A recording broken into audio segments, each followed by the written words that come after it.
meeting of the Board of Education. Please stand for the pledge to the flag. I pledge allegiance to the flag of the United States of America and to the republic for which it stands, one nation, under God, indivisible, with liberty and justice for all. Do we have roll call? Elizabeth Dauberman, Here. Mary Lee Hall, Here. Samantha Hall, William Hall, Here. Jeremy Hash, Here. Jennifer Henkel, Here. Nathan Henkel, Here. James Holly, Here. Joseph Wilson. Here. All right, and then we need to announce, we had personnel and policy meeting on Tuesday. We had an executive session on personnel matters immediately, and special ed immediately prior to this meeting. And then on October 8th, we have an executive session to interview architects. All right, moving on to item 2.01, approval of the September 19th, 2024 board agenda. I'll entertain a motion to approve the agenda as presented. So moved. Second. Is there any discussion? Any nays or abstentions? Hearing none, that motion carries. Moving on to item 3.01, and I'll go ahead and throw that together, 3.02. I'll entertain a motion to approve the minutes for the August 15th board meeting as well as the September 17th personnel and policy meeting minutes. So moved. Second.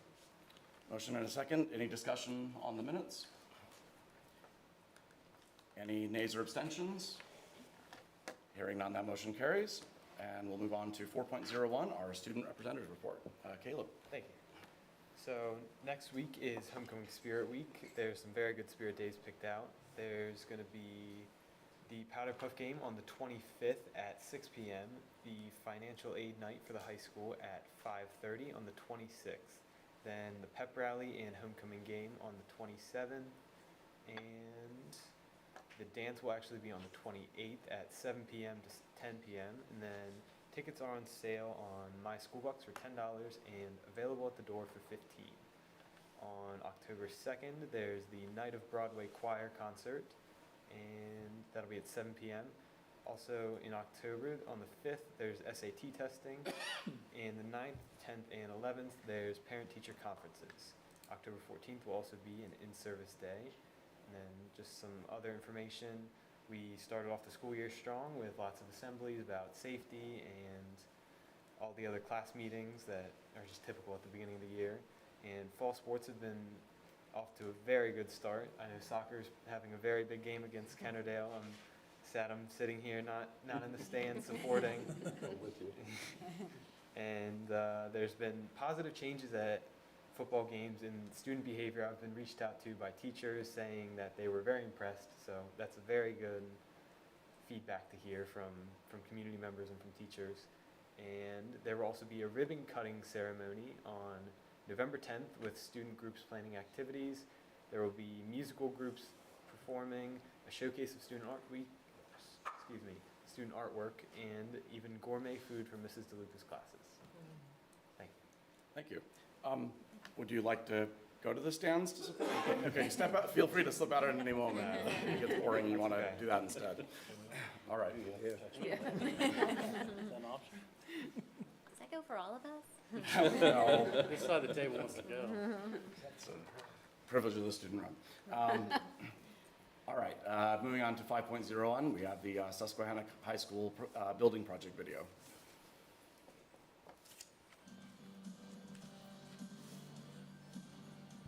With the 2024-25 school year underway, students at Susquehanna High School are enjoying the newly constructed and renovated spaces.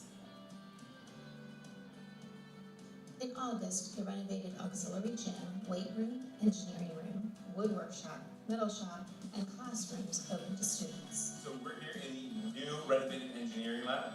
You can see a renovated computer lab here in front of you and our prototyping lab behind. Right next door to the new open air metals lab, where they took a wall down between the two rooms and now have one giant space that Mr. Martin is in. Next door to me in the wood lab is Mr. Barnhart, and he is a renovated space as well. some new machines, a new HVAC system, ventilation system, and a nice stairway to his second floor storage area as well. So doing a lot of great things in our technology and engineering department with the new renovations for high school. Workspace is a lot more open than what we had, and because of that, we are allowed to have a lot more workbenches, which allow kids to spread out and really collaborate with one another. I think it's pretty cool. New weight room is very interesting. My favorite thing about it has to be the open design, the two-story design. You can see the basketball court and all that's going on up from the ellipticals and treadmills, which is a very nice design feature. Also, just like the open layout. It's not a whole lot of space, but it feels like a lot of space. Throughout the high school, our staff and students are creating exciting learning experiences and opportunities in their spaces. With the new band room, I love how there are like dozens of cubbies for all the instruments we have, for all the percussion instruments, and there are like 3 practice rooms so that when we're in like homeroom, you can come down and get in a room and practice your instruments without having to worry about bothering other people in the band room. One thing I love about our classroom is how we're able to see each other's work and how we're giving advice on what we think we should do, and being creative with it all. And with the new computers, somehow they quickly work. My favorite part about this kitchen is that it's more like an industrial kitchen instead of like the old one where it's more like a home kitchen. I like this kitchen because it's like super big and there's a lot of room and no one really runs into each other. And it's just prepared me for outside school. We love our new space. We have a fully functioning commercial kitchen. We have combi ovens that are in use in lots of commercial restaurant kitchens. Everything here is top of the line, and when our kids are in our culinary classes here at school, they're getting great skills that they can then put to use in the workplace as well. Lots of our students are working right now in part-time jobs, in restaurants, in kitchens, and we have others who are interested in pursuing culinary careers. So being in our foods classes here at Susquehanna makes them a great foundation to then go on to culinary school and make some of these passions become their life's work. The entire renovation and construction project is expected to be completed by late fall. To celebrate this important and historic milestone, Southern York County School District cordially invites the community to a ribbon-cutting ceremony and open house from 2 to 4 p.m. on November 10th at Susquehanna High School, where we look forward to sharing more about the exciting things happening in our school. For more information about the renovations and construction at Susquehanna High School, please visit www.sycsd.org/construction.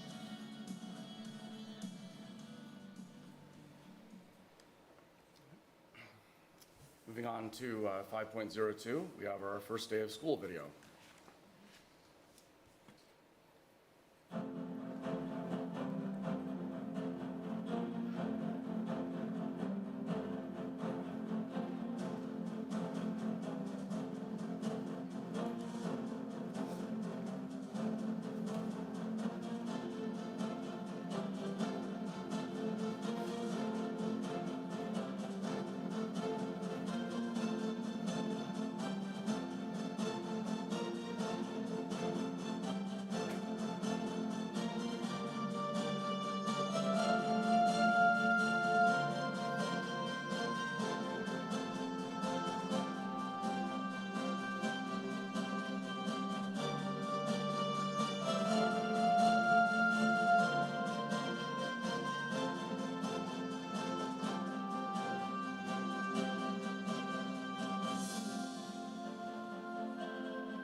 Thank you.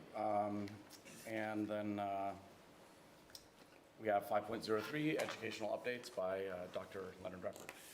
Thank you, President Hagel, School Board, community members. I just want to say and kind of piggyback on what Caleb was saying, we're off to an awesome start to the school year. Very refreshing and exciting to get back into the classrooms, but more importantly, getting throughout the district and seeing all the great things that are occurring. So just to continue with my monthly theme with safe, supportive, and collaborative. Regarding safety, our schools, as Caleb already noted, are already conducting safety drills throughout the building. Students have received their training of the run, hide, fight, et cetera, through their handbook talks with their administrators. And I wanted to thank the administrators, teachers, and staff for everything they're doing to make safety a top priority within our district. As part of our required safety training for Act 55, all of our staff, as I mentioned last month, were getting ready to, but did complete the 1-hour in-person training regarding situational awareness, safety drill procedures, identifying and reporting all forms of harassment through our district. Our staff are in the process of completing an online suicide and bullying training for their 2nd hour. They'll be completed by that in October. And next Friday, we'll be facilitating 2 sessions. One will be an in-person session with all the staff. Officer Hanson and I will be facilitating that based on identifying concerning behaviors of students and adults. And then we'll have sessions before and after. There's a menu that our staff had the opportunity to choose from, which is basic CPR, stop the bleed, classroom first aid, how to use a fire extinguisher, and how to barricade a classroom. So we really amped it up and provided our teachers with a lot of choice of safety opportunities. I also wanted to thank all the parents and guardians with the implementation of new guidelines at our extracurricular events. I shared those last month. Just as a reminder, students K-8 must be accompanied by an adult 21 years or older. Book bags, equipment, balls should not be brought into the facilities. Pets are prohibited unless it's a service pet. And tobacco products, vaping, illegal substances, alcohol, and weapons are strictly prohibited on district grounds. So just wanted to have a reminder to the community as I presented that last week. Under supportive, wanted to thank all the teachers, administrators for the great start to the school year. All the students have transitioned very well back to school. By attending the open houses, back to school nights, there's been a lot of positive energy, so let's keep that rolling. And another huge thank you to the maintenance and custodial staff, their time and effort in getting our schools ready, but not only the upkeep of not only what's going on within the buildings now that they're filled, and in our sports and athletic fields are just doing an outstanding job. And lastly, under supportive, I want to take the first opportunity, because I'm going to steal Dr. Bryce's thunder. I want to personally congratulate Mrs. Lewis, kindergarten teacher at Friendship Elementary, and Mr. Lewis, the engineering teacher at Susquehannock High School, have been nominated and selected as the 2024 recipients of the Shippensburg University Study Council's Teacher of the Year. They will both be honored with other Teacher Year nominees throughout York and Adams County and Franklin County in November. Under the collaborative, we'll continue to maintain that team approach, which is evident in the video. We did have Colonel Athens opened up the school year with his personal and professional experiences about the team approach. Not only did he shed his message with all of our district staff, but he did meet the team night, and his message was powerful. It was outstanding, and students and staff are still talking about that. Dr. Bryce and I really pumped up that we've been getting into classrooms.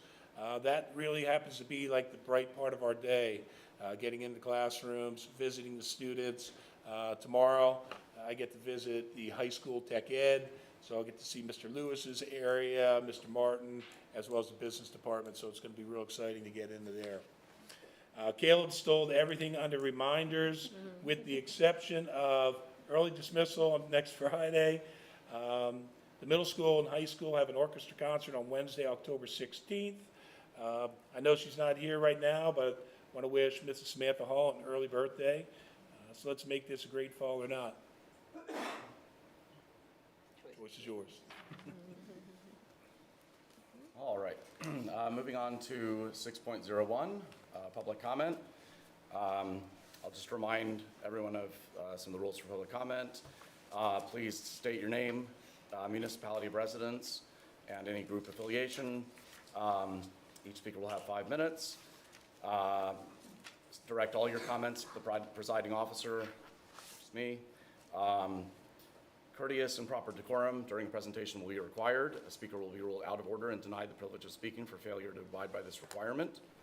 Speakers will not be permitted to make slanderous remarks about a board member, employee, or student. Profane language will not be tolerated. And again, you can be ruled out of order and denied the privilege of continuing to speak. And no placards or banners in the meeting room. Also, please keep any auxiliary noise to a minimum so that we can hear the speakers. All right, Val Dennis.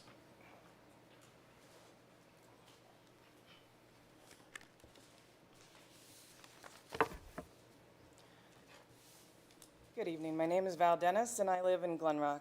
As a teacher with over 35 years' experience in public education, it's always wonderful to see the new start to the school year and to see all the things that are happening. It's important to celebrate that. It's important to communicate that. And it's also important to realize that we never reach perfection. So we are constantly looking at things that are under the radar and how we can move forward together. Last year at a York Southern County School District DEI meeting, a gentleman asked, why do we even need a diversity committee? How do we respond to this question? Students have shared the following with me here in this school district or in school districts that share a border with our district. Can I get a pass, as in an N-word pass? Why don't you go into landscaping? Because that's what your people do. We'll miss you. Now you can go back across the border where you came from. Mrs. Dennis, I hear the N-word every day. A teacher once said, if those black students just acted like the white students, things would go better. The coach said he didn't hear anything on the field. We're called the model minority as Asian people. Our family was kicked out of church, Mrs. Dennis, because the poetry club photo and the GSA photos were reversed in the yearbook. I was sent to conversion camp and therapy last year. I hear the R word a lot. Since I came out, my father won't speak to me. I've tried suicide several times, Mrs. Dennis, and I'll succeed by 18. I don't raise my hand anymore. No one calls on me. I guess it's because I'm Spanish. What are the reasons we need a solid diversity committee? When I think of diversity, it is simply that each of us have different experiences in life. Beyond personality and family, race, religion, sexuality, our physical and cognitive abilities, and gender each affect our experiences in life. We are absolutely similar in many ways, and we are absolutely different in many ways. Both ideas can exist. And we are blessed to live in the United States, which is one of the most diverse human places on our planet, created to welcome the tired, the poor, as the Statue of Liberty says. We are a nation primarily of the descendants of immigrants. Indigenous people live here. We are a nation of religious freedom where all religions have been welcomed for 4 centuries. Each of us in this room are descendants of people from other countries. We carry the history and impact and the experiences that our ancestors had. Human migration has happened since the beginning of time and will continue forever by sea, land, air. We live here in a community with women, men, poor, rich, white, indigenous, black, brown, Asian, intellectual, and physical challenges and abilities, our neighbors who are part of the LGBTQ+ community. It is time for fear of loss or safety to end and for listening and conversation to begin on all sides. There have been LGBTQ+ people since the beginning of time. This group within humanity is not new. The F word is sadly common that is used against our children and teenagers far too often, and it originated from the name of a bundle of sticks that was used to burn people at the stake. It's important that we understand and know and think and move forward. In today's world, the United States is second only to Brazil in the murders of transgender people. And what is it that each of us know about individuals or people who are transgender or Jewish or Hispanic or gay unless we ask about their experiences here? What do people need from this school community? How do we listen? How do we respond? It is easy to say differences don't matter. It's easy to reject someone for being different from a perceived normal. We don't have much normal happening at the moment in society, and if we look back, was there ever an ideal normal? There was abuse and addiction in the classic 1950s households. There were water hoses breaking bones in the streets of York, Pennsylvania. Marriage and families have serious challenges then and now. Do we have the courage to listen to others' experience and respond to what they need, or do we assume we know what other people need? Equity simply means that each child or teenager gets what they need to learn. We already have this at some level in public education with special education and the leveling of classes. If we have short students, tall students, a student in a wheelchair, they each would receive a different bicycle or different physical education equipment. That's the meaning of equity. Yeah, teachers use IEPs to expand learning. As for inclusion, who in our community will be asked to leave, directly or by repeated harassment, so we don't have to look at inclusion and what that truly means in our community? There's a lot of good, and we are capable of compassion and empathy. And because none of us ever reach perfection as individuals, couples, families, or communities, there's always work to do. I hope we're willing to start listening better on all sides. This is the primary reason that we need a fully functioning, courageous, and productive and honest diversity, equity, inclusion committee for our school system. Thank you. Ashley Morrison.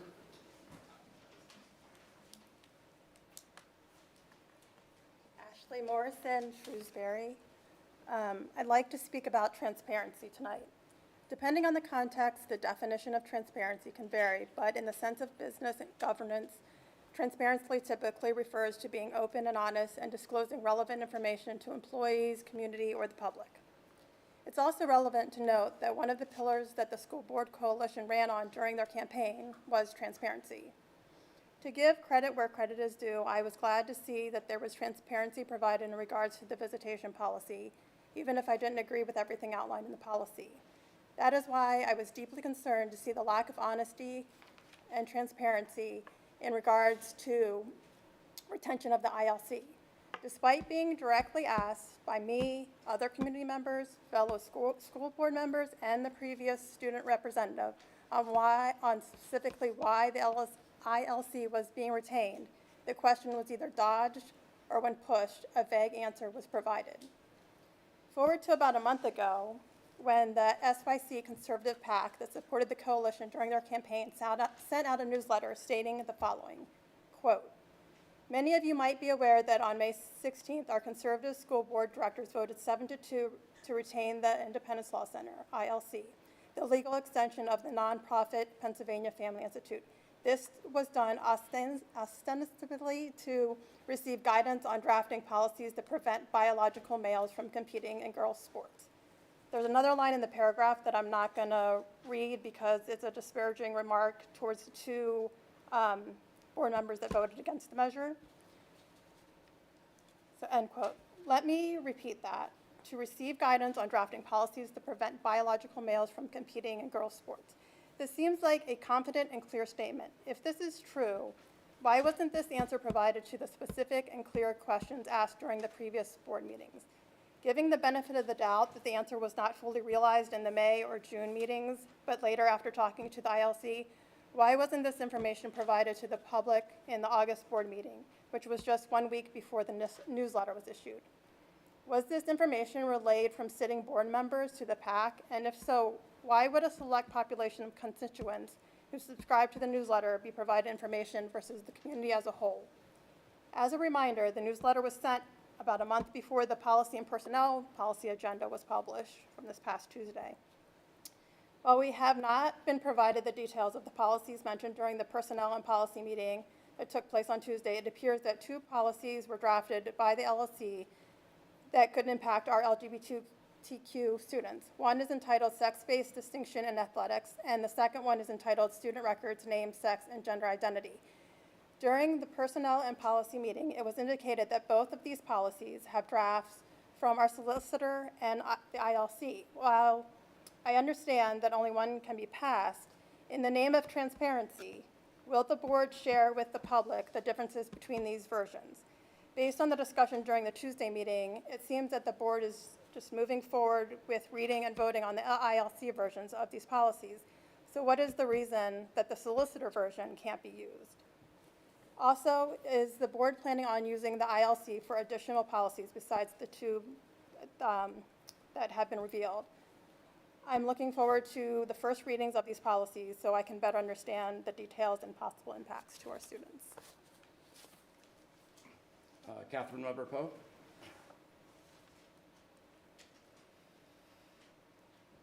No? Steph Musser.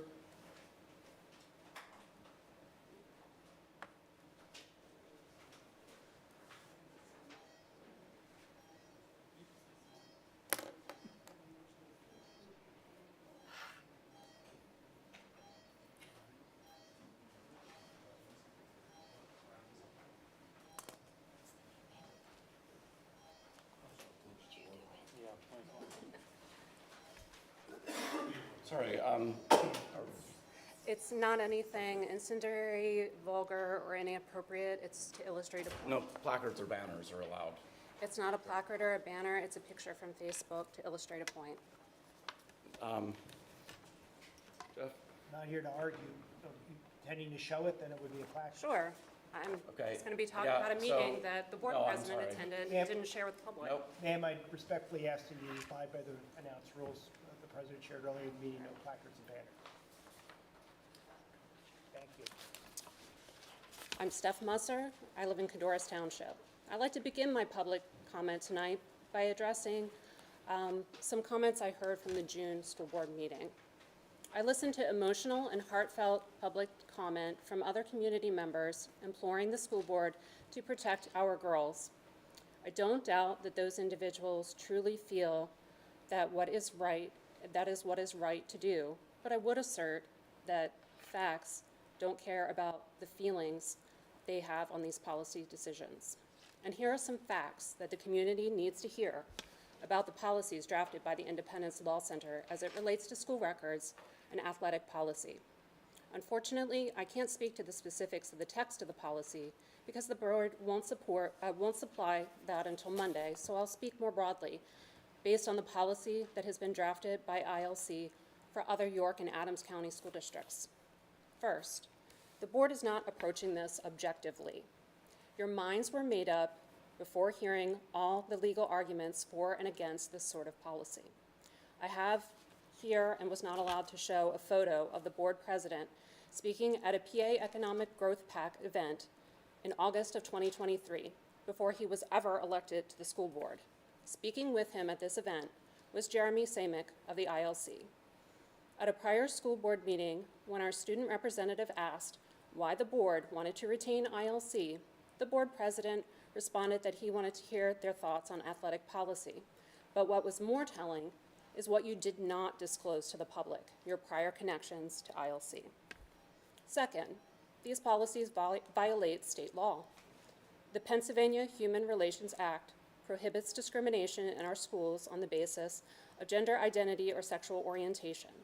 Now, I know that the first argument will be that the preliminary decision in the Kansas versus Department of Education case should factor in decision-making. This case relates to the expansion of Title IX protections for students. But the fact remains that regardless of the outcome in the Kansas case, Pennsylvania law stands, and the schools that pass the sort of policies ILC proposes will be held liable for discrimination under the law. And furthermore, it is not the role of a school board to rewrite PA state law. It's to make policies in accordance with law. Regardless of how you feel about transgender rights, PA law is clear, and you have no basis for making policy changes because there have been no changes to state law. Finally, I'd like to talk about the case law in Pennsylvania that supports PA Human Relations Act. You won't find mention of Boyerstown versus Doe case on the ILC's website, and it was also absent from the recent email the SYC PAC shared with its supporters. Here's what the ILC and the school board don't want you to know. Randall Wenger and Jeremy Samick of the ILC lost this case alongside their buddies at Alliance Defending Freedom. Keep that name in your mind. They're yet another nationally designated hate group that our board is aligned with through the ILC. But the crux of the decision in the Boyerstown versus Doe case is this. The ILC helped a group of parents sue the Boyerstown School District for accommodating a transgender student's use of school locker rooms. It cost the school hundreds of thousands of dollars to fight, but they ultimately won the case, going all the way to the Third Circuit Court of Appeals. When the decision was appealed to the U.S. Supreme Court, they refused to take up the case. In the decision, the Third Circuit found that there was no privacy violation in having transgender students share facilities with cisgender students. In essence, the parents of the cisgender students couldn't demonstrate harm under the law. Again, I realize a likely strategy here is to bring a similar case before what is considered a more sympathetic U.S. Supreme Court. However, I'd like to say this. In a decision for just this June, the ILC's Buddies, Alliance Defending Freedom, lost FDA versus Alliance for Hippocratic Medicine. The sympathetic U.S. Supreme Court interpreted the law to state that the Alliance for Hippocratic Medicine couldn't prove harm under the law and therefore had no standing to bring a case. Sounds similar to the Boyerstown versus Doe decision, doesn't it? Are we really supposed to offer our school district up as a guinea pig for retrying a case the ILC already lost? I ask the community and our board, should we really be passing policy that is in a legal gray area at best and at worst could subject us to costly litigation? Does this policy truly protect our girls if all school districts in the state don't in turn adopt the same policy? This seems like a lot of risk for practically no benefit. I urge the board to take on additional advice before enacting this policy. I ask for a thorough, independent review of this policy by our board solicitor with findings made public. I'd also like to hear presentations from both sides of this policy Ma'am, argument. your The time has ILC expired. and Ma'am, Education your time Law has Center. expired. Thank you. All right, I have Mike and Okay. It's Krasinowski. Okay. Hey, what's up, Mike? Glen Rock. I am actually here on the recommendation of a number of police and others to kind of reach out to you guys about a complaint. I've been trying to get it through to you guys for a while and been blocked by Robert Bryson, and if he's here, there was a guy, Len. So I've been having a heck of a time. My daughter, Leanna, she was going to Friendship. She started 2 years ago, and it has been a nightmare with them. We're in the middle of a really nasty custody battle over her, and it turns out Dr. Weinmiller, the principal. Sir, I'm going to ask if you could not name staff. The principal of Friendship had been sending emails to my ex that aid her in a custody, in the custody dispute. I mean, they've been entered into evidence. Like, it's a whole thing. They've been feeding her a lot of disinformation. When I brought it up to, so I'm not supposed to mention names. Okay, so when I brought it up to your superintendent, then, the first year he seemed to take care of stuff. There was an ongoing thing where they wouldn't answer any questions directly to me. And it seemed like he had shut that down. It took 4 months, roughly, from like November to, it was like March or something like that. So just to get an answer, then the next year, the superintendent stopped really responding to anything. And it's just been a nightmare. So I've been trying to email all of them for many months now to get a complaint going to you guys, and just been blocked left and right. So I wanted to kind of reach out to you, see if we can resolve this thing. Oh, and the other thing, I mean, I was originally told when we started in Southern that the school didn't get involved with custody stuff. The principal of Friendship she's even on their witness list, and she's been, I mean, it's just been a nightmare. And even, I mean, I guess the last thing was, I know I'm jumping around, but I think a lot of trouble started with the principal when she had made an offer to me I was having trouble, because I'm a stay-at-home dad, so I had to get all the girls off the bus and everything. And when Leanna started going to Southern, we were in Redline, there was like a 5-minute, 10-minute discrepancy where I couldn't make it from one place to the other to get our oldest off the bus.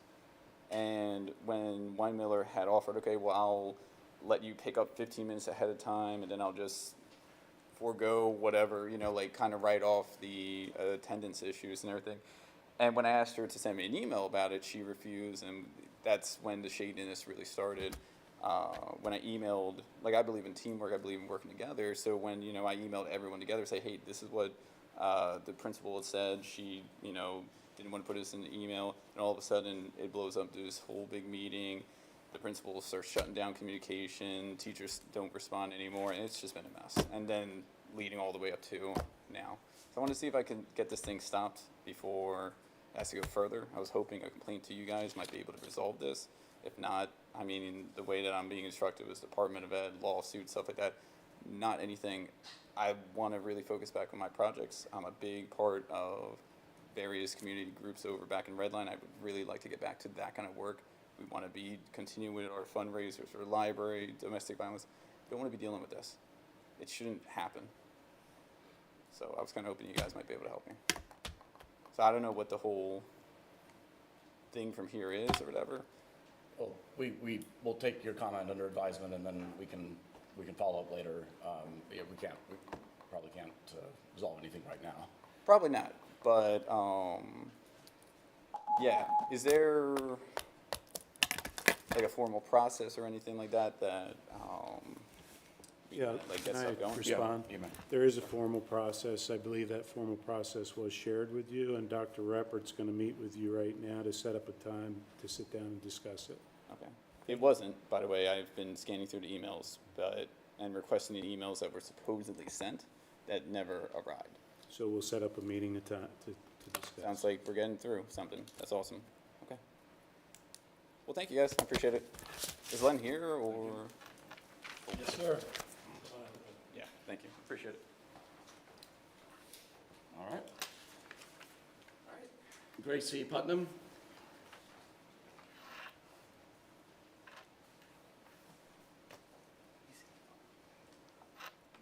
Hi, my name is Gracie Putnam. I'm an alumnus of SYCSD. I graduated class of 2015.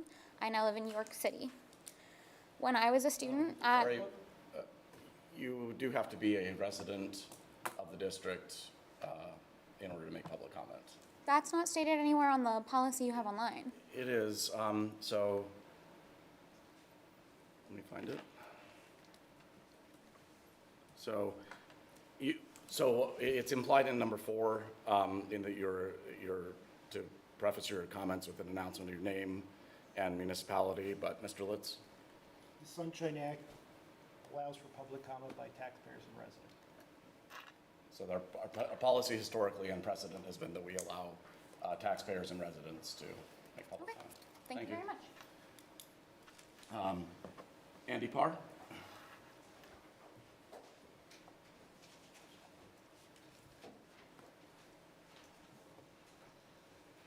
Good evening, Andy Parr. I reside in Shrewsbury. Washington once said, "I hope I shall possess firmness and virtue enough to maintain what I consider the most enviable of all titles, the character of an honest man." Honesty, as we well know, is much more than simply not telling lies, but depicted through a multitude of actions and decisions which ultimately prove foundational to the threads of our society in the form of trust. Considering both recent and not so recent proceedings, I'd like to share a story. One evening following a knock at my door, I had a brief but positive conversation with our current board president, who was vying for his support and votes to obtain his current position. His platform was built on full transparency for the constituents and placing focus on issues immediately affecting students, both of which I was reassured would occur if his election bid were successful. On Tuesday, I had the opportunity to attend a policy committee meeting where the proposed policies were not only unavailable to the public for review, but the discussion was often so cryptic and specific, the only way you could understand their context was to have the policy in front of you. One board member did remark that the specific policies authored by the ILC could be found in other districts as the precedent for their adoption was being set. It's nice to see you've traded rubber stamping for printing presses. And don't worry, no one sees unified action across school districts as advancing a bigger agenda. At one point, the board president remarked that he anticipated the majority of the group would opt for the ILC's policies over our own solicitors, which was met with great curiosity on how he had the insight on the position of other board members without a prior meeting. Eventually, we were all reassured that that had not been discussed outside of the present gathering, and I must say, it is kind of far-fetched to think you would talk to your wife at home. The district policy on guest speakers was also up for discussion. And our board president was calling for the removal of the word any from a single statement, identifying which ideologies were eligible for topics for guest speakers. I truly believe it is significantly less open-ended now. While you all were busy playing editor, reverting a graphic, and giving yourselves access to these school buildings, 5th and 6th grades at our elementary schools have become the new freshman year. It is essentially a roast that you would find on Comedy Central. Children that I know have been called autistic as an insult. They've been called bitch. They've been throwing every word in the book at them. And yet here we are arguing over whether boys get to play with girls on the field hockey field. If you can go to sleep at night knowing that a child came home crying and you left something on the table, you should recuse yourself from your position right now. Thank you. Thank you. All right, moving on to item 6.02, board discussion and public comment. Anyone have any discussion with any of the public comment? I do. Mhm. I just wanted to clarify that no one sitting here at the table writes the newsletter for the SYCAC. And the one that you were talking about specifically, though it does apply to every other one, oftentimes I don't even know who writes it and what it's going to contain. And I know that that's probably something that you might not want to believe or believe, and that's fine. We can all have our differences of opinion, but I'm telling you the truth. No.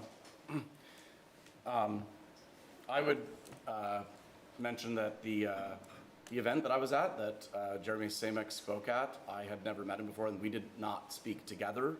He simply spoke at the same event I did, and that was the first time I met him in my life, and I had no interaction with, I don't remember having any interaction with him at that event. It is possible I introduced myself, and then the next interaction I had with him was when we were considering retaining him. So. I would like to make a Yeah. comment if possible. So we've talked a lot about transparency this evening, and I would like to make it abundantly clear that prior to this board, no policies would have been presented to the public until after they had been approved. And this board, in the name of transparency, has changed that so that after the first reading, before it is voted on, it will be released to the public for the public to see it and then have comment on it. I would also like to say that that process has already been played out in policy 012, which was mentioned this evening. And many accommodations and changes were made to policy 012 through the process from public comment, from working with administrators and others to bring that policy to its fruition. So I would say that the task of this board, having the desire, and I would say on myself, the pledge to be more transparent, is happening and will continue to happen as we go forward. Thank you, Mr. President. Yes, thank you. Any other response to public comment? All right, moving on to item 7, the consent agenda. I will entertain a motion to approve the consent agenda as presented. So moved. I heard a motion, second, okay. Any discussion? Any nays or abstentions? Hearing none, that motion carries. Which brings us to item 8, committee report, education, and I will turn it over to Mrs. Henkel. Alrighty, so under education, it is gloriously sparse this month, but that doesn't mean that amazing things aren't happening. And so we're only going to actually have one action item, and that's towards the end. But 8.01, quick data for high reliability schools, HRS level 1. We traditionally would give that back to Dr. Reppert, but he is indisposed at the time. So I say that we should probably go ahead and move all of them are literally Dr. Reppert, except for one. That's a good point. Do you want to maybe come back to education? Let's go to item 9 and come back to. Sounds great. To 8. Yeah, and I noticed it didn't come back yet. All right, finance and budget, Mr. Treasurer.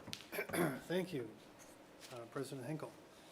So 9.01, financial reports. This is the rolled up version of our treasurer's report, tax collection report, budget status report, and the cafeteria report for the month of August. Just a few numbers to touch on as I normally do, and I'll try to read these without skipping any numbers.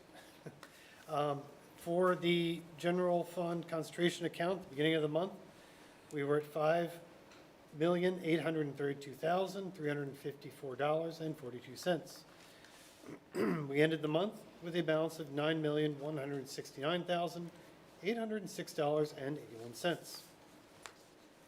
The investment accounts likewise started the month at $30,364,435.02 and ended the month with a balance of $32,861,254.71.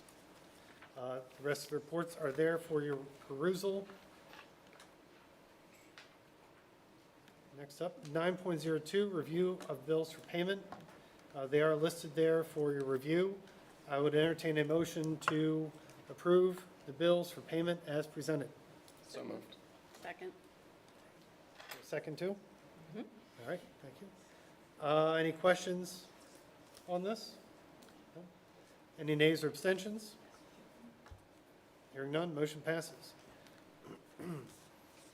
9.03, exonerations and refunds. We do have a few of these this month. They are, I'd like to make a motion to approve the exonerations and refunds as presented.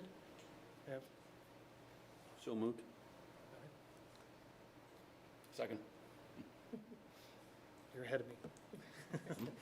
Any questions? Is there anything that we want to say about these, Mrs. Green? No, they're per our tax manual. Okay. Okay. There's no other questions? Any nays or abstentions?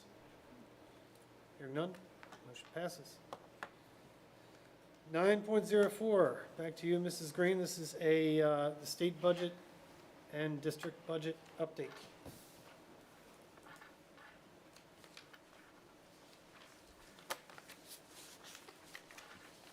When we didn't escape, we're coming back to education. You just keep going.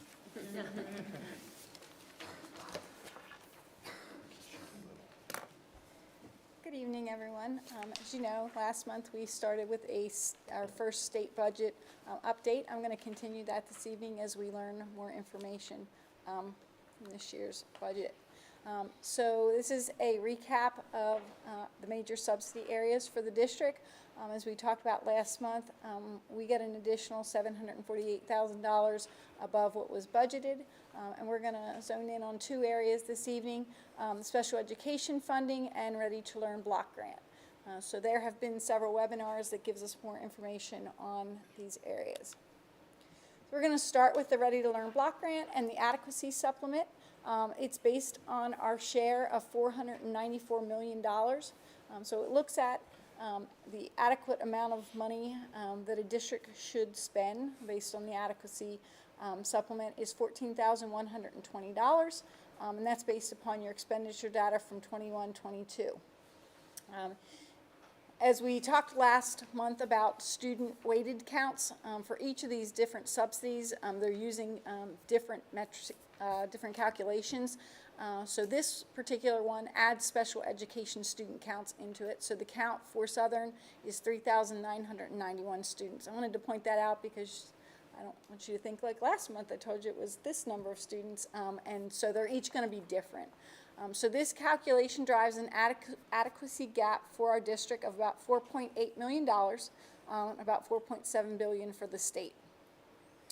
So the one thing, I don't want to get into too many numbers, but the one thing it requires when they look at the adequacy, in addition to being under that $14,120, it also has to be a level of local effort. So we are above the required level of local effort at a 1.59%. So this chart just quickly shows what the average in York County is.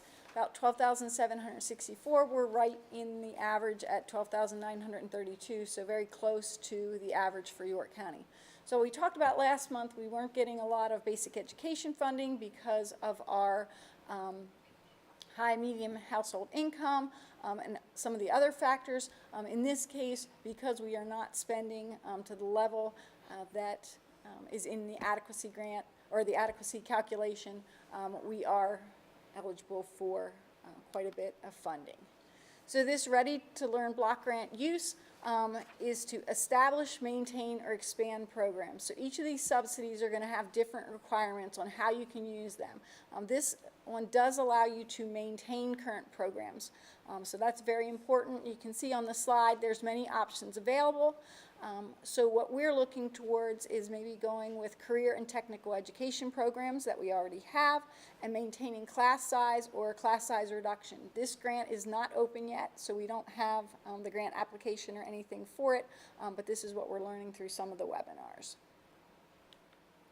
Also wanted to point out with Ready to Learn block grant, we like to see money going into basic education subsidy because it tends to be more stable. So Ready to Learn block grant was previously accountability block grant, but you can see on the slide years ago we got about 405 to 438,000. It dropped dramatically to 159,000, and now we're about 390,000. So as we put more money into this, it does make me a little more nervous about the continuity of this particular funding source.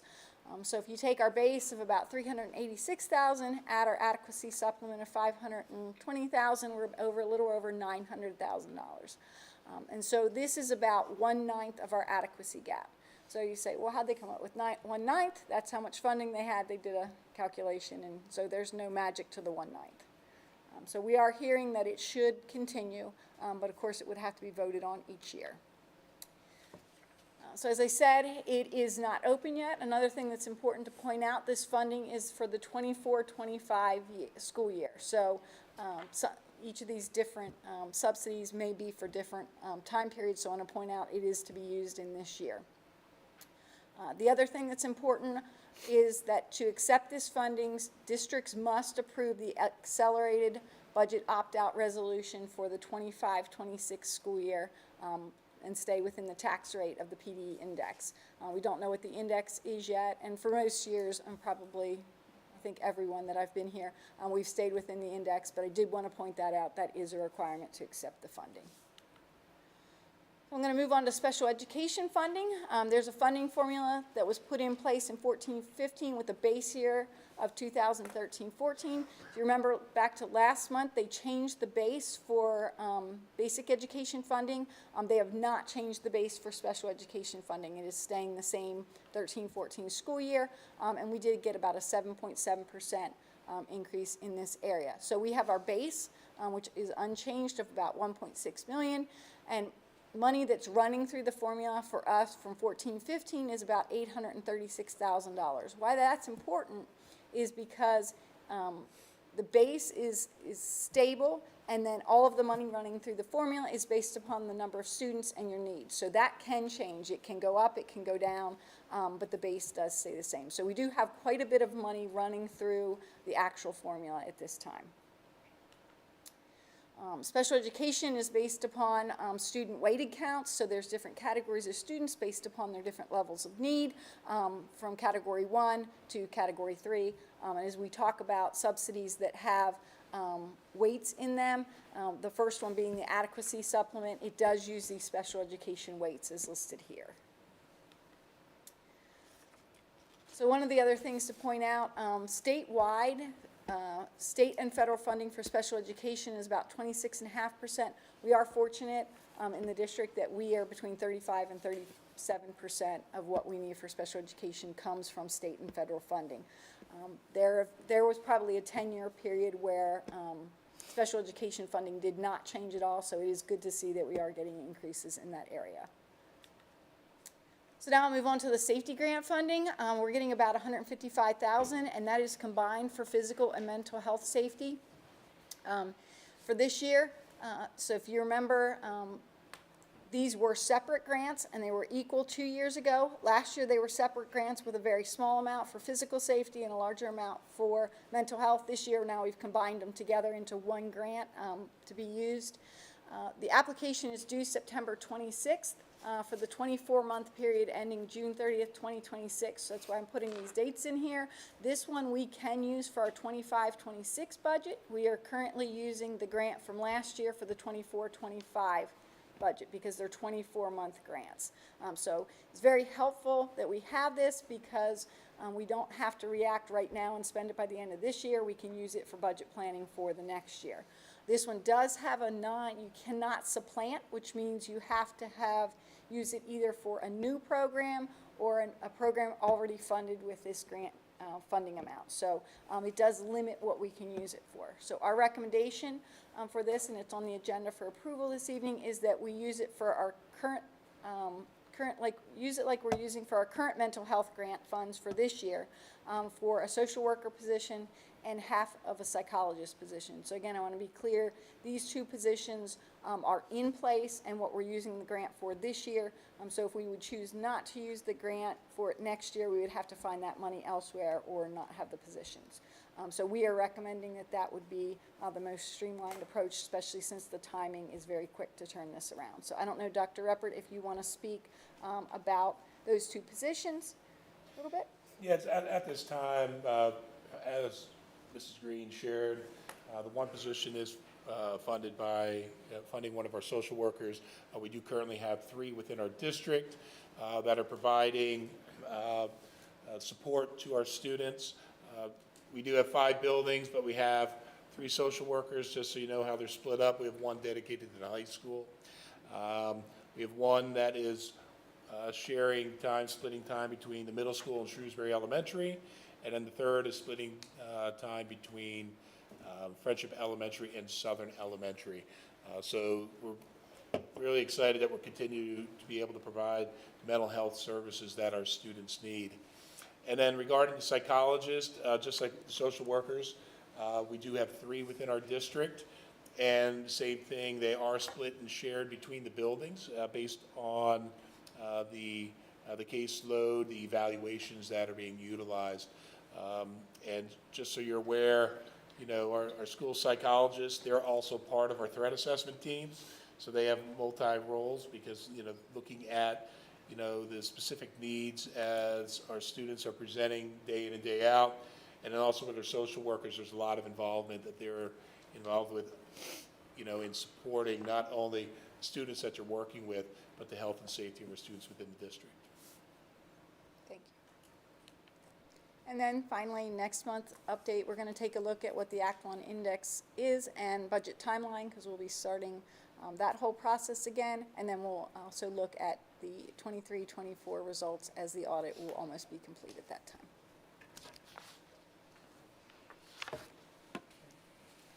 Thank you, Mrs. Green. Okay, next item up, 9.05. We're taking a look at Gaga Ball pits for Shrewsbury Elementary.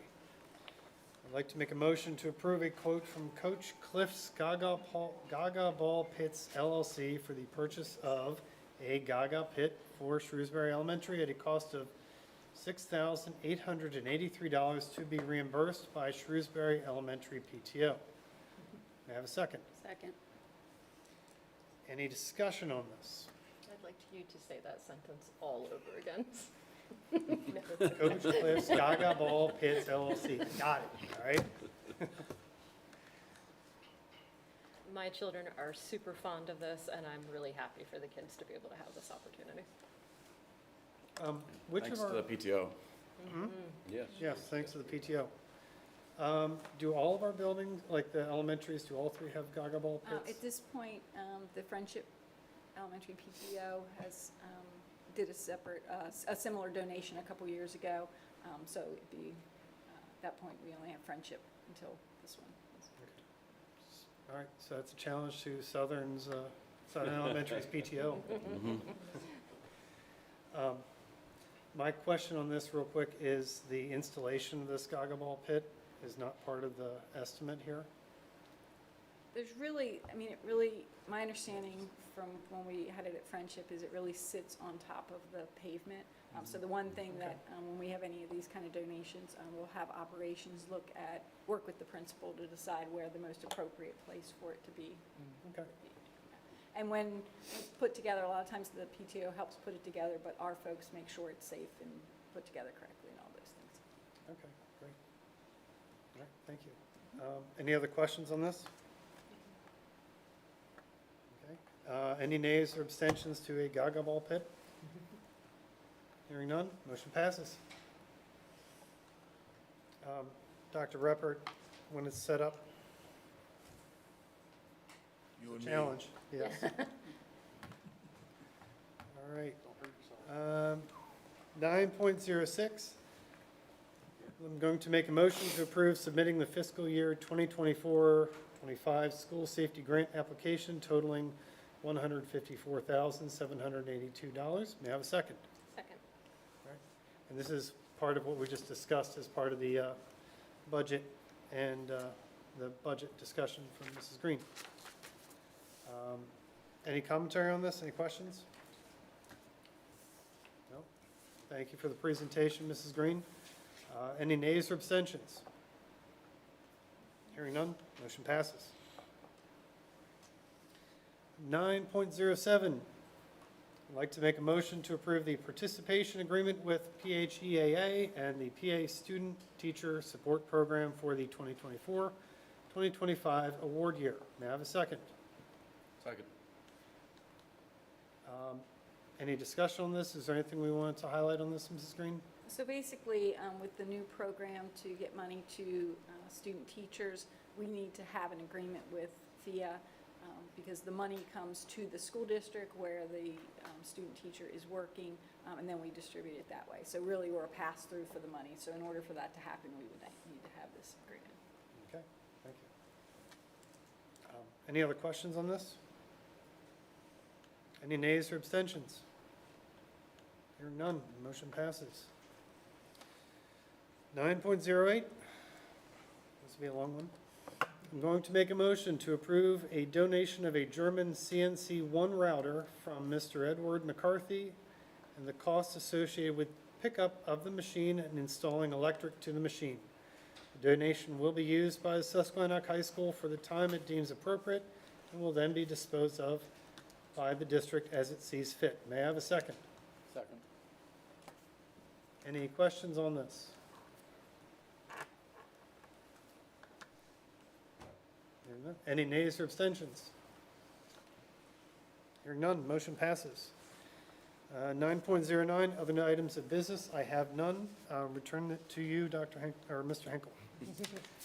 All right, we will now revert to item 8, now that we have Dr. Reppert with us. So 8.01, Mrs. Henkel? Well, if I could just quickly interject in the middle there, I was informed, Mr. Keeney, that the Warriors are up 2-0 at halftime. So for those of you who are here wanting, nervous anticipation, I thought I might put that out there. So sorry. Thank you. Thank you for allowing me to embellish. And Go Warriors. before we continue with education, to add to what Director Bill Hall said, in the interest of transparency, and I do understand that right now tensions are high, I just wanted to point out that when Board Director Hall over there wrote to him, it was the score. Everything is public. You're allowed to know that. We're not passing notes. So I just wanted everybody to know everything's on the up and ups. All right, so for 8.01, we have Dr. Reppert here to tell us about the Quick Data for High Reliability Schools, HRS Level 1. Thank you, Mrs. Henkel. Board Directors, what was provided to you regarding Level 1 HRS is 1.4. So specifically, it's looking at how teacher teams and collaborative groups work together toward common issues regarding curriculum assessment, instruction, and student achievement. So you'll take a look. There'll be specific items, specific schedules, specific procedures and protocols that each of the schools have accomplished since the beginning of the school year until now. So in light of our goal of providing a specific aspect of level 1, this is our second piece with that, focusing in on the teacher teams and collaborative groups for your review. Alrighty. And so then we go to 8.02, which is accessing curriculum on the district website. Back to you, Dr. Ruppert. So we spoke about this previously to the school board about how to access our curriculum. So we wanted to show the public how to access our current curriculum that is on our website. Now, please keep in mind, we are going to be in transition from one website to another.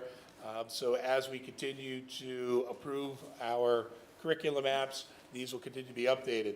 So on the at the very top, as we go across, there's a drop-down curriculum, and then the first one down there is SYCSD curriculum. So we wanted to make it very easy for the community to really take a look at where this new curriculum and what it's going to look like. And then over on the right there, there is a blue hyperlink that says SYCSD curriculum. So once that gets clicked on, that is what our new page will be looking like. And what's currently in there are all approved, updated maps. So Kat, if you can go to the English language arts, please, in the upper left.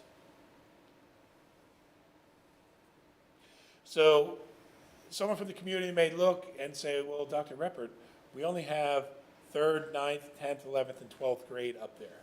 We do have, those are ones that have been approved by the board and updated and revised, so we put those curriculum maps up. Mrs. Henkel, myself, and Dr. Hughes will be going through a lot of curriculum maps through the remainder of the year so that we will have all of our updated curriculum maps in this format. So as we go through the year, those curriculum maps will be updated and available for the public. And as you take a look through, there's mathematics, family, consumer science, world languages, businesses, et cetera.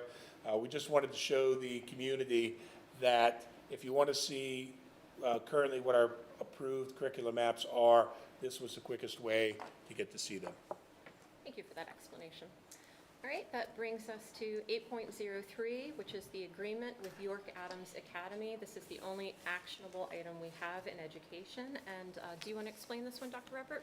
Yes, thank you, Mrs. Henkel. The York Adams Academy is an opportunity for our students that are 17 to 18 years old, have a minimum of 10 completed credits, and may be on the verge of dropping out from school. And this is an opportunity for us to provide our high school, to provide students the opportunity. Currently, we're looking at we have one seat we're proposing at this time for that one student to go to this program and be able to develop the education, be able to complete courses. It's 3-hour in-person, 3 hours of in-person sessions that they would go to, and it would give them opportunity for credit recovery so that they can earn a diploma. So when we take a look at our graduation rates, I would have to put Dr. Stern on the spot, but I believe we're in the high 90s. This would give us another opportunity for those students that may decide, well, school is not right for me. We're working with the school counselors, the administrators at the high school to determine the student or students at some point that will be eligible for this program, because it gives us another safety net that could provide those students an opportunity to earn that diploma and then go out into the workforce, trade, school, or whatever they may be. So this is a great opportunity as, yet, like I said, another safety net, an opportunity for our students that might decide, well, I may not want to continue high school, but here's an opportunity that we can provide them an opportunity to get that diploma. Thank you for that. All right, I move to approve an agreement with York Adams Academy to purchase 1 seat with the approval to add 4 additional seats throughout the year as determined by student needs. May I have a second, please? Second. Open up to discussion. Does anybody have anything to add or questions? I do have something if nobody else does. I just wanted to reiterate, and actually, Dr. Reppert, if you can handle this question for me. This is something that would be required. We are responsible for students, and it's something that PDE is telling us we have to do. Is that correct? No. No, Okay, it really, I think Dr. Reppert, when he indicated the safety net, it Gotcha. really is a safety net, Okay. meaning right now, a student that would find them in this situation, I've got 12 credits to go. There's no way I can do this under the current system. And we have students that potentially look at an online cyber school or something of that where they can accelerate their learning. This is another option that's not online, it's in person. So really, it's just more flexibility that they can pull this off if they set their mind to it. So not every student fits this mold that has that number of credits, but I think in talking with Dr. Sterner, we feel like we might have a handful. And another component to it is there's actually a night component. They can choose 3 hours at night. So they could do a full-time job and then do the 3-hour night school and work their way towards graduation. And vice versa, they could. Or do morning and. They could do morning and then work a second shift. But would they, if they're short those 10 to 12, however many credits, do they still have to earn those credits? Yes. So it's not just, okay, well, here's 3 hours or whatever. No, it is, and there's then you're good course, to go. there's the curriculum that they would go through to complete those courses, earn those credits.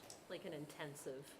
It's accelerated, and they also have the ability to test out. So if they take the final assessment and they can test out of it, they earn the credit for it.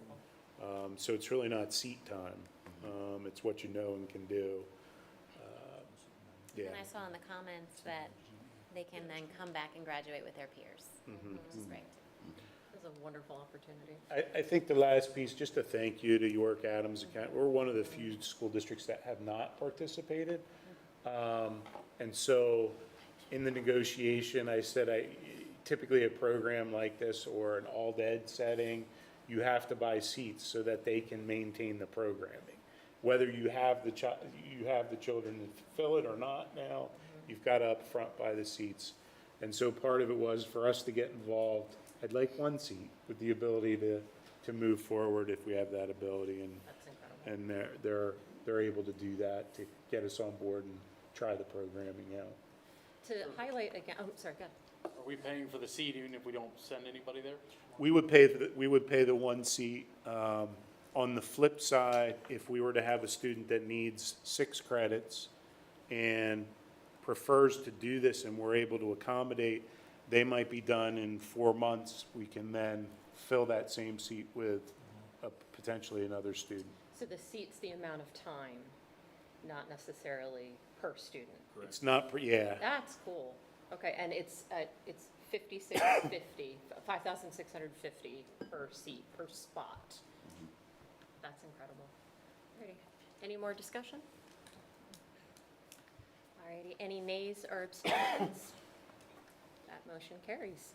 That brings us to 8.04, which is going to be a discussion of the revision to the agreement for participation in extracurricular activities. This is just a discussion, it's not actionable. Dr. Reppert, can you explain? Yes, I'm actually going to call 2 colleagues up to the podium. I'm just seeing who they're going to point at each other. Mr. Keeney, our athletic director, and Dr. Sterner, our high school principal. We have worked together on taking a look at the agreement for participation in extracurricular activities and determining, what it currently is as of today. But taking a look at the modifications and recommendations and making changes regarding. As I mentioned at a previous board meeting, we had looked at a diversionary program for students using tobacco and utilizing that as a way to hopefully cease the use of tobacco use. And as we took a look at the extracurricular activities, we want to take a specific look at that component also, because the way it's currently written is any violations of tobacco, drugs, alcohol, weapon, all have the same consequence. Whereas if we look at our student handbook, tobacco would have one consequence, but then drugs, alcohol, weapons would have something greater. So I'm going to thank them now, and I'll thank them later. But with Mr. Keeney and Dr. Sterner, really put their heads together, spoke with other athletic directors and administrators throughout our county to see what they're utilizing for their contract.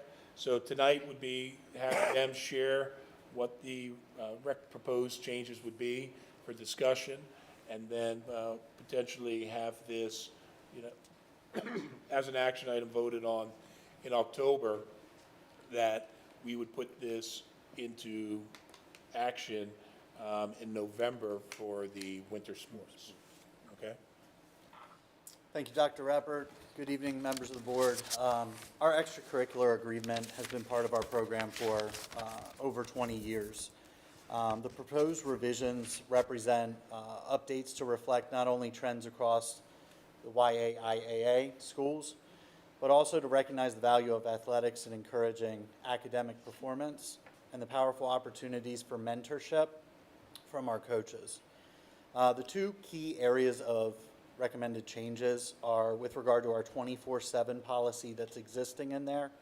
It's a policy that's honestly difficult to enforce equitably for all students, and our goal is to shift that focus onto behaviors in school and at school-sponsored events.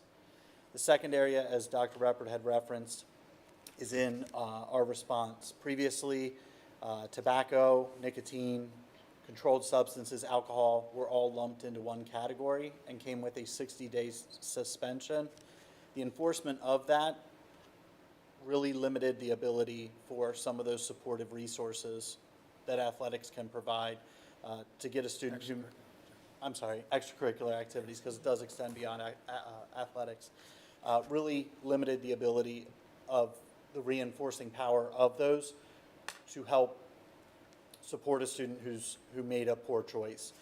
So our proposal would be to modify the 60-day suspension for nicotine, tobacco, and nicotine delivery products to a two-tiered approach. First offense would be 14 calendar days, 2 weeks of suspension from the sport, providing an opportunity for the student to learn from their behaviors and work through some of those educational programs. The second and subsequent offenses for nicotine, tobacco, and nicotine delivery products would be a stronger 30 calendar day suspension from participation in extracurriculars. Controlled substances, drugs, and alcohol would maintain that same existing 60 calendar day suspension due to the elevated nature of those substances.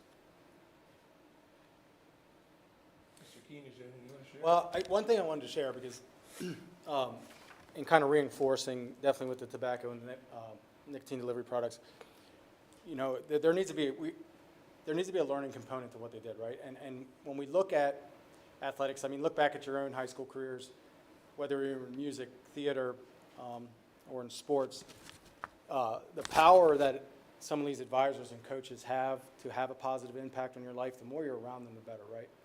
And so when kids do make poor decisions, it's exponentially important for them to have a learning component tied with it, and keeping them involved with that mentor and that support system we felt was very powerful. So that's another reason for the tiered approach. Because at the end of the day, the goal of what they're doing out there is to supplement what's happening in the classroom. So we want to try to keep them in a path that's going to lead them to success. Any questions for Dr. Sterner or Mr. Keeney? So I have one.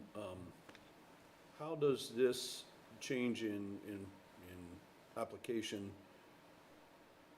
work with the first offense policy that we have for tobacco?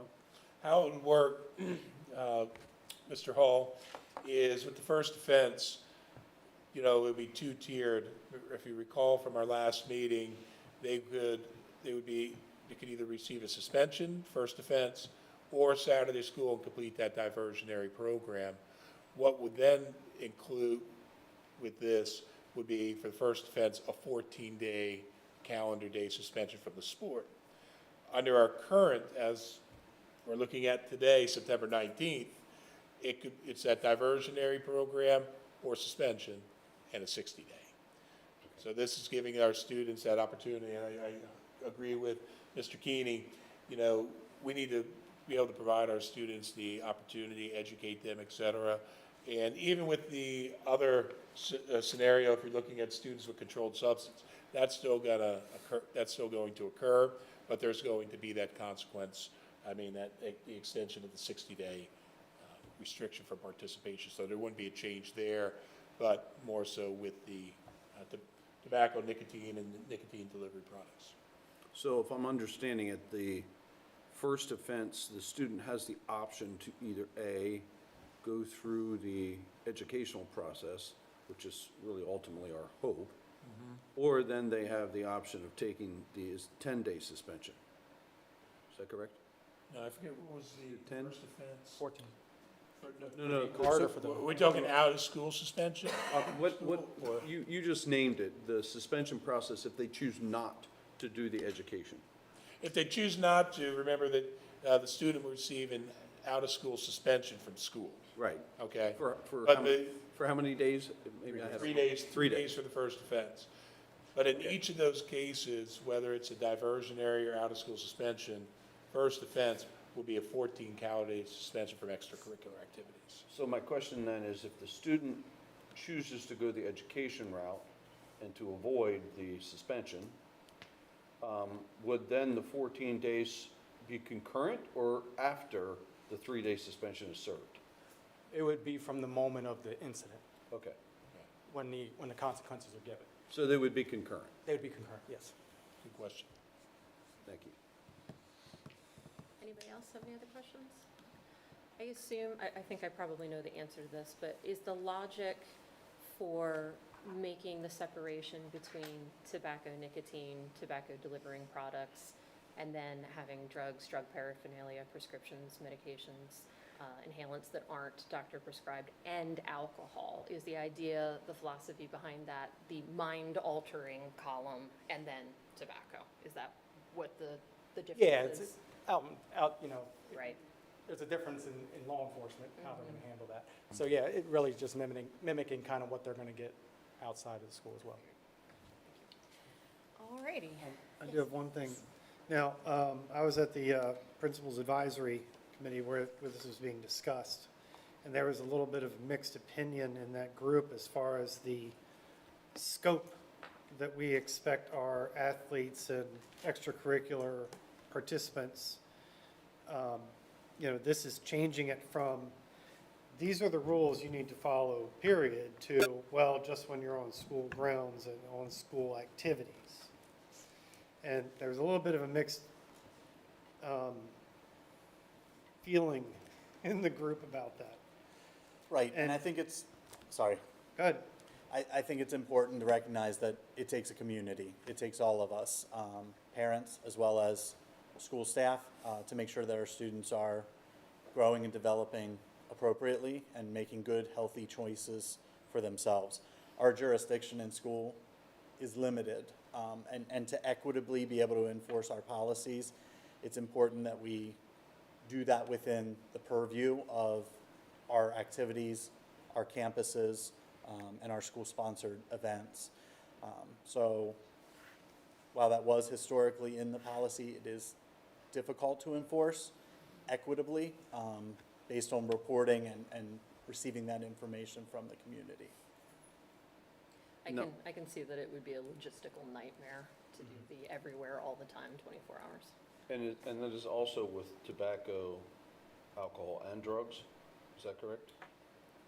It is currently worded that way, a 24/7 on all products. But we are proposing that all products are only on school grounds, or is it only tobacco? The proposal was to remove the 24/7 component of it and bring it back to school, during school-sponsored events, school, and activities associated with school. So if I'm understanding that correctly, if we had a student who, you know, was arrested for drug distribution, that would be outside of our purview. Correct. Unless it happened on school campus or at a school event. Did you consider, since I understand the difficulty of enforcement and especially the difficulty of consistent enforcement and having to look at how strong is the evidence in this case versus this case, did you consider at least administering if there's any kind of conviction by, you know, law enforcement brings charges and there's that actual conviction, because that would take the matter of weighing evidence out of your hands? Yeah, I think I don't disagree. I like the concept. I think for it to be known too publicly, I think we like the concept of a 24/7. It's just very difficult to enforce. And I think the feedback from the parents, as Mr. Wilson indicated, it's mixed. I don't think anybody disagrees with the 24/7 is nice in theory, but to be able to implement is terribly difficult. Right. And then a couple of the parents, because I want to support the parents too, a couple of them said, well, my kid won't be playing. You know, if they're that kid, that and I think that ties into what Dr. Sterner said, like, this takes a community. It can't be just administrators dealing out discipline and correcting behaviors. It's society. It's all of us. I think back to President Hinkle, your comment about what if it's a conviction? Could we hone in on that? The answer is I think we can a lot easier than a 24/7 for anything if we get that information. So it's not often public knowledge to us. We'd almost somehow have to monitor or be prepared to have some type of documentation that took place or not. And that's not always available to us. If I could, just historically, the 24/7 policy predates me being solicitor, but it did go to court and it was upheld back in the late 90s, early 2000s, when Steve Russell was the solicitor. To Mr. Wilson's question and yours, can't speak for the high school administration when you talk about it, but some of the challenges I had at another district with a similar policy, they departed from it because they said they were getting sporadic information. So for court, if you have a juvenile who goes to court for drug distribution, that's confidential. They don't necessarily know that, and they can't get it, and I can't get it.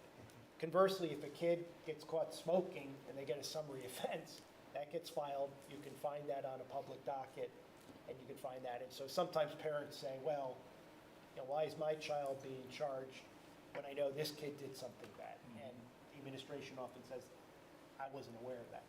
Or back in the day where kids might go to a party, doing stuff they shouldn't do, everyone runs, and 10 kids get caught, and 20 kids get away. And so that's some of the challenges that I know in another district triggered this same type of discussion. But they're all good points. I'm not trying to question what's in here versus changing things, but I mean, I think this is part of the, you know, there's a lot of different perspectives on this, and we should definitely have a conversation about it. It seems like we're kind of loosening the restrictions, correct? Well, I mean, I think at the end of the Loosening day, on nicotine delivery products. Right, and the 24/7, And the 24/7. because it is what other districts are doing and what, you know, is status quo, or I think, what's the well, reasoning? take nicotine delivery products, you know, as we said, like even within the code of conduct of how to handle it in the school, it's certainly not as intense as if you're bringing illegal substances. The other piece is, like we say, the learning component. The other side of this, you know, like if, you know, say a kid gets administered a 60-day athletic suspension or extracurricular suspension, one thing that is concerning is a lot of times that is a pretty big blow to a kid. And sometimes, after the fact, the kids do go even more downhill and make more bad decisions. By putting this tiered approach in, it gives you an opportunity to make a mistake, and please name one teenage kid that doesn't make a mistake. Okay? It allows them an opportunity to get back into, something they're passionate about, something that is bigger than themselves, that they're putting a lot of time and effort into and getting value from. But we do have a tiered approach, so if they do it again, now it's a bigger suspension. Whereas something illegal with like a zero tolerance, we still have our 60-day available. So that's kind of the reason we want to move towards a tiered approach. Like, I like the tiered approach, that makes sense to me, but. But the 24/7 The is that where you're- 24/7 does not, to be honest with you. Understand. I don't think loosening restrictions is what it looks like to me. If I was a kid playing a sport, I'm like, hey, so outside school, it's fair game. That's As long as my parents don't certainly find out, it is, doesn't matter. Yeah, I think we do hold our athletes and our, musicians and artists and, all these kids that represent us outside the community, we hold them to a higher standard because, we're investing in them and we want to see what they can do. How many of these do we have that are, say in the past few years, how many have we had annually that were driven by something that took place outside of school? outside of school. In my 10 years, I think we've had 2, Okay. 3 maybe. So the practical difference in 24/7 versus not is very small. It's very small, yes. The majority There's- of the situations we deal with At least are. while 24/7 is in place, so there's a question about did it Yeah. deter? I'm sure it happened more than you've seen. Well, I'm sure it happens more, but it, there is still the question of did having it create any level of deterrence, and we don't know that, but if I think there's a not- certain level of deterrence with that. Yeah, I do. but if the level of deterrence was low, then the actual practical impact has been minimal. The follow-up question to that, though, because it doesn't consider the due diligence that our staff, to what degree, I'm putting you on the spot, I know you can't actually barely answer hear you. this. But how often are you having to investigate under the 24/7 policy things that don't come to fruition? Like, is that bogging you guys down in your time? Typically, if we get it, then law enforcement's already been involved, or, yeah. Gotcha. So, like I said, in my 10 years, I think we've had 2 to 3. Okay. We Incidents did some investigating, but as Mr. Litz brought up, we don't get all the information. So some kids can, in those particular situations, and has happened in the past, get handed consequences, and some don't. When you know as well as I do, probably Don't you think everybody that is involved. the knowing that it doesn't matter where I do this, what happens, if I get caught, I'm gonna not be able to play my sport I for think- 60 days, that, just knowing that could happen would deter some from doing, whether it happens or not. I mean, I'm still with the tiered approach, I don't love to. Well, the I think it students could do- deter it. I think one of the challenges that can come up with that is not disclosing it. We often talk with students that are using substances like this, that there's typically a reason that they're using them. There's something that's going on that's causing them to reach out to that substance. While the heart and the intent of that 24/7 policy is to create that, I need to hold up to this level, it also has the possibility of creating, well, then we don't want to report it, we don't want to share it, and we want to work together with families as a team. If there's something that a student, an athlete, an artist, a musician is going through, we want to have that ability to have that open communication, provide supports and resources that are available in school to help that student so that they don't turn to substances to cope with what challenges they might be going through. So I think there's a level of, yes, I want to hold up to that policy, but there's also a concern that that policy could take me out of my season, so I don't want to share that concern. For more stuff. Well, just to clarify, the students still have a contract that they sign for their extracurricular activities, so they know what the consequences are as they're getting enrolled in the sport. So it's something that they know in their mind that is coming if they decide that they're going to choose these things too. But if I'm understanding this correctly, a portion of that consequence, potential consequences, is being removed. But then that's, 24/7 piece, I mean, that's where this the was in parents place would when come I was in. here, Right. and I played sports here. Right, but that's where, like, for you and I, drop the gauntlet. Yeah, I mean, I That's was, our job then as parents to follow up on that end. when If it was the school sports is doing season, I was very this careful. job. Where I went, and where I didn't go. What's the implication? When it was sports season, I was very careful. Because it meant a lot to me. I mean, it meant a lot to me to be on that team, so I'm a little hesitant. I love the tiering, I really do, Yeah, I because, think that's great. because I feel like, honestly, I feel like 60 days is so harsh, you might just push them towards it. Right. Whereas, 2 weeks is gonna be painful enough that it may deter the behavior. But it's Which not is the end of the ultimately what world. we want, right? Right. And I think your point about it causes you to want to avoid even being at a place where Right. these things are happening. That's a good point. It did. Yeah. It definitely had that effect on That's- me when I was That's here. well taken. But And I mean- to push back a bit, and I don't know what I think yet.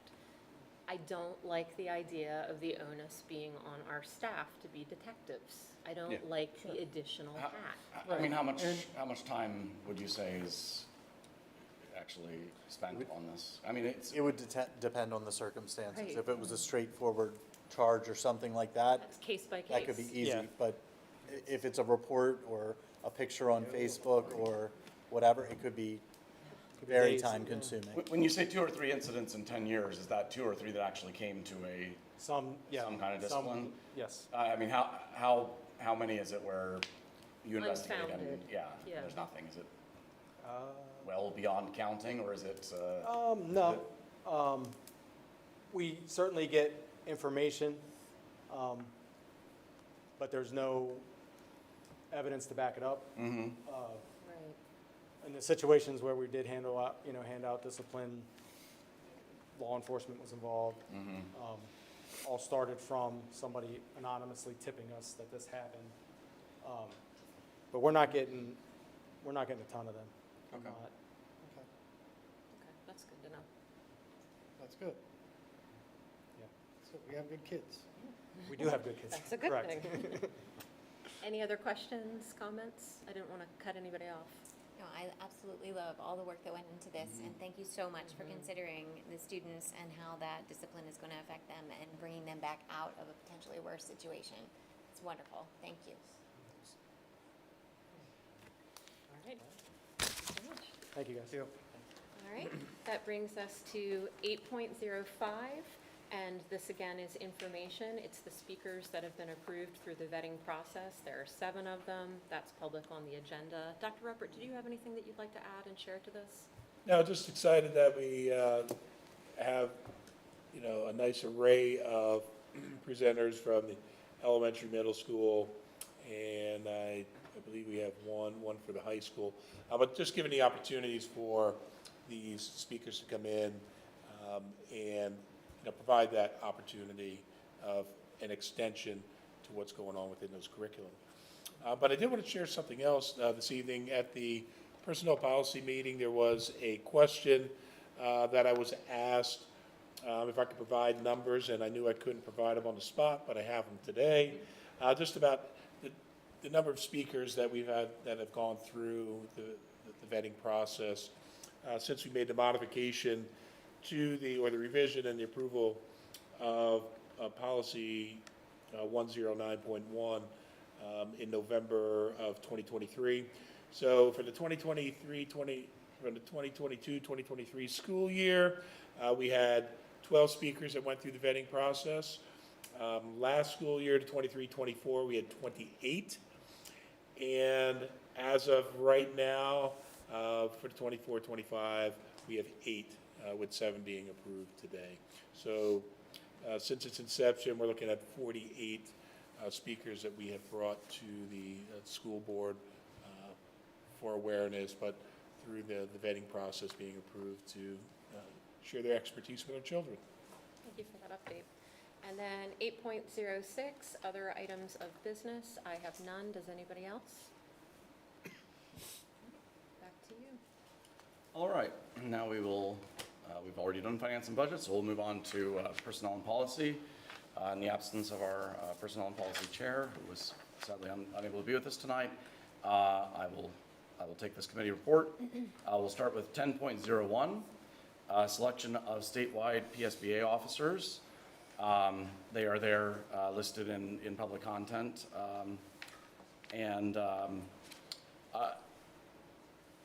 I note that for every position, there's only one person, this is an action, so I'll put it on the table, sorry. I'll entertain a motion to approve the selection of the statewide PSBA officers for the positions of President-elect Sabrina Backer, Vice President Matt Vanoy, and then PSBA insurance trustees Nathan G. Maines, Richard Frenches, and William S. Lakoff. Do I have a motion? So moved. Second. Motion and a second. All right. Any discussion other than what I was about to get into? I do, but go ahead first. Okay.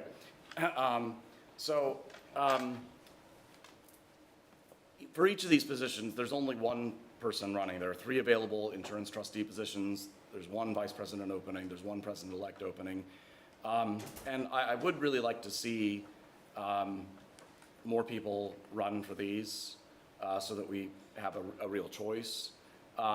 So for myself, I believe, Mrs. Green, you told me when we were putting this on the agenda that we can vote yes or no on this, and that a no would effectively be an abstention of our board from the voting. Is that? Right, so in order, like after the election, I'm trying to think how it works. After you vote, if it's approved by 5 or more members of the board, then I would put the vote in on PSBA's website. If not, then I would not. But you can also abstain if there's like a conflict of interest or anything. Right, we can abstain personally, Yeah. and then if the board as a whole votes no, then that represents an abstention of the board from the voting, effectively. But that was my question. And then other counties are voting for, other school districts are Other voting school for districts these are voting same as people? well, any PSBA members. Okay, so if as a board, we vote yes, if we just join them, if we vote no, we just don't, but these people are moving on regardless. Yeah, the number of votes they receive would be reduced, and given that for myself, I would like to see more people run. I think maybe a lower vote tally would indicate that there is interest in seeing that. At least that's how I would perceive it. It's the first, so far, I've never had this kind of actionable item before. It's odd to me. You can't find out anything about any of these people. I was gonna say, we don't know anything about them. And Right, I- which that's another thing where it'd be nice to have more people Yeah. running, is that would And- require them to. Personally, as policy, I don't vote for anybody that I don't know. So. Anyone else have a discussion on this? Anything to add? All right, given that it sounds like we might have a couple of no's, shall we do a roll call vote on this? Everybody good with that? All right, please. Elizabeth Doberman. Oh, crap, what am I doing? Oh, sorry. Yeah, sorry. We are on 10.01, selection of statewide PSBA officers. And to summarize some of the discussion, Jen couldn't find any information on any of these. And as a matter of personal policy, she doesn't vote for people that she can't find any information on. My position was I'd like to see more people running for these offices, partly to support getting more information. I think if multiple people were running, then they would need to provide more information about themselves. And so obviously, if they're the only ones running, they're probably going to win. But I feel like by voting no, which would basically pull our board's vote, if the majority votes no, then our board would not be voting for these, and that a low vote tally might send a message that, hey, we'd like to see more people run. So that is a summary of the discussion. And now we are to a roll call vote, and it would go to you first, right? And you're first up. I'll say yes. Bill Hall. Yes. Mary Lee Hall. Yes. Samantha Hall. I'm sorry. Jeremy Hash. Abstain. Jen Henkel. No. No. James Holly, Yes. Joe Wilson. No.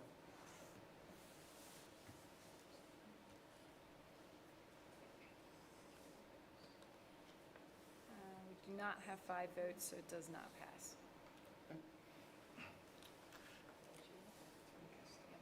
All right, moving on to item 10.02, first reading of, or do you need a moment?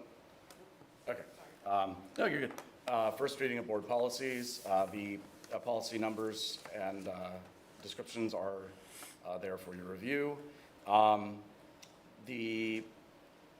As has been mentioned, but it'll bear repeating, these policies will be released to the public probably early next week.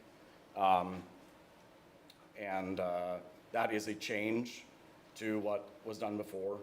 It used to be that policies were passed before they were released to the public, but that has changed at the request of, I think, several board members expressed individually support for a change to that and that practice. So the reason to allow to allow these meetings to happen before the release is so that board members have a chance to, on Tuesday, we workshopped several of the policies, and so that workshopping can get into the drafts. We have to do that in public, so that's why that meeting needs to occur before the release, in order to have a release of what is actually being proposed at that point. And then this meeting is also an opportunity to do any further workshopping. At this point, the changes would generally need to be minimal, or else we'd trigger another read, which would be fine if the changes are needed. And also to just for the board members to express opinions. I think for most of these, you can look at the Tuesday meeting, which is still available for a lot of this. Did anyone have any discussion of any specific policy items?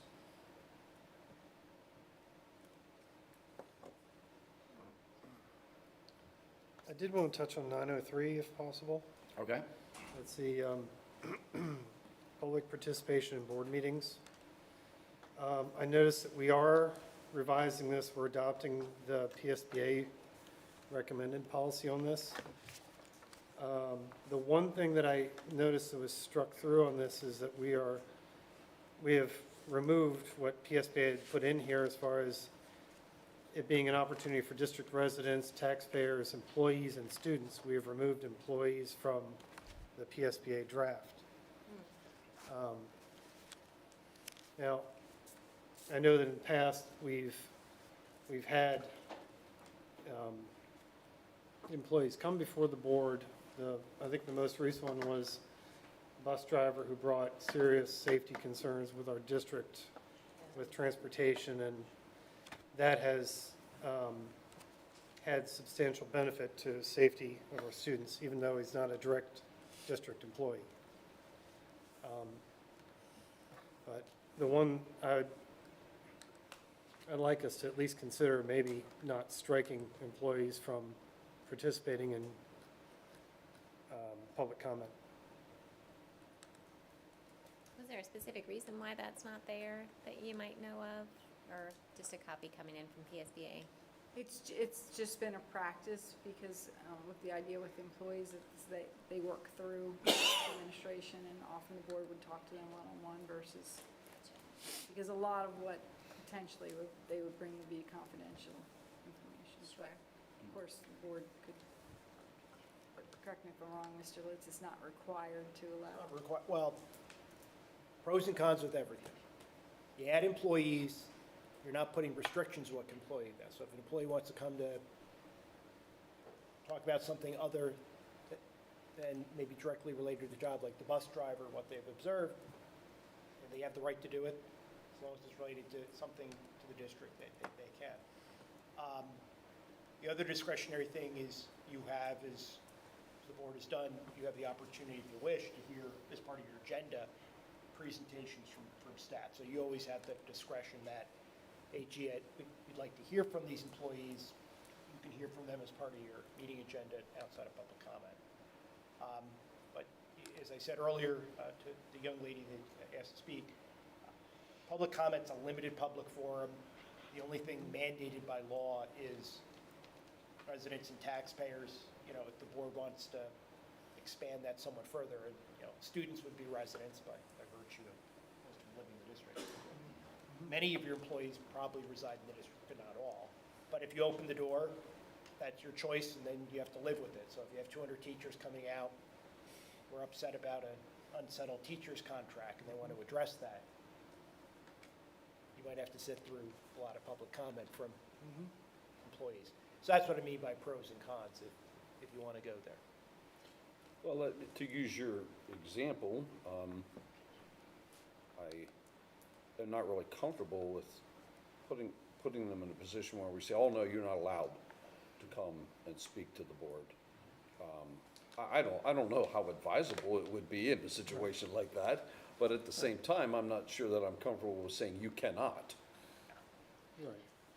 I mean, I think there's definitely, obviously, maybe there's a way to recommend that they, you know, obviously go through the normal channels to make sure that their concerns are addressed.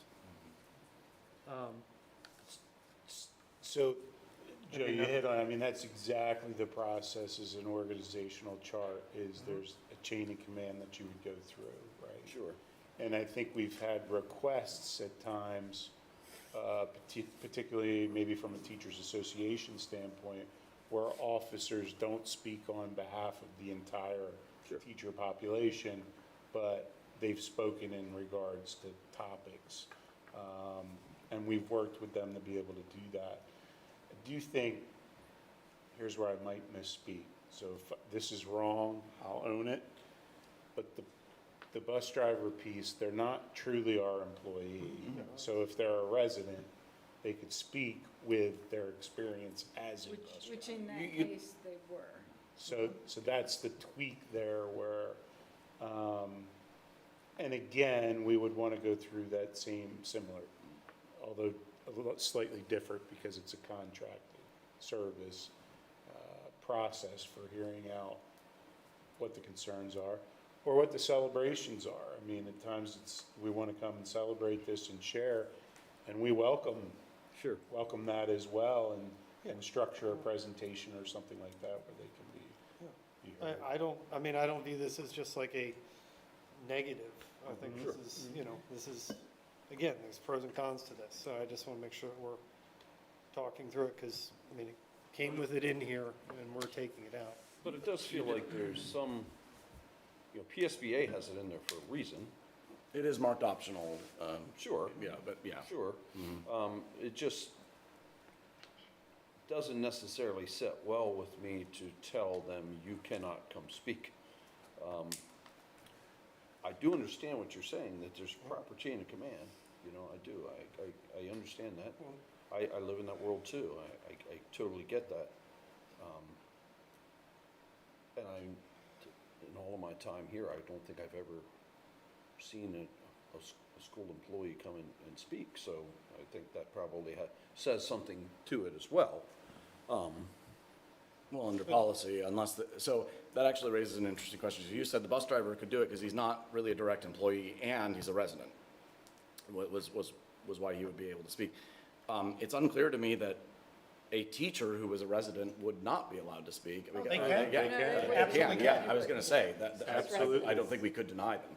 Yeah. Well, then I think that lends even more to if a teacher who's a resident can, and that's how the rules are structured. Right. Then we're sort of, I don't know what percentage of teachers it is, but if it's, just say 50-50, you know, 50% of the teachers can come and speak because they're residents, and 50% of the teachers can't because they're not, that also maybe makes me feel like the 50% who are not should have the same opportunity. I mean, it's a question because when they're a resident and taxpayer, they have a right. Wouldn't you say our to be decisions represented. affect them more than some of the taxpayers? But the people who vote for us are residents and taxpayers, so we are representing them. Absolutely. And that doesn't mean it's not useful to hear That's from a true. teacher, but That's a good point. We are not necessarily representing them because they're not. yeah. Now, students also don't vote, but they are residents, and so if you say residents, that would be taken, I think, to include Because we've heard students. students. Anyway, We've heard of students. we have, yeah, and they are by definition residents of the district. So even though I think the previous policy didn't specify students, the understanding is, well, they are residents of the district. And if there's occasionally a student who's not because of some special situation, we're not gonna really look into that and deny them, because that's an unusual situation. But it's much more common for a teacher to not be, or an employee to not be a resident of the district than for a student. Yeah, it's interesting.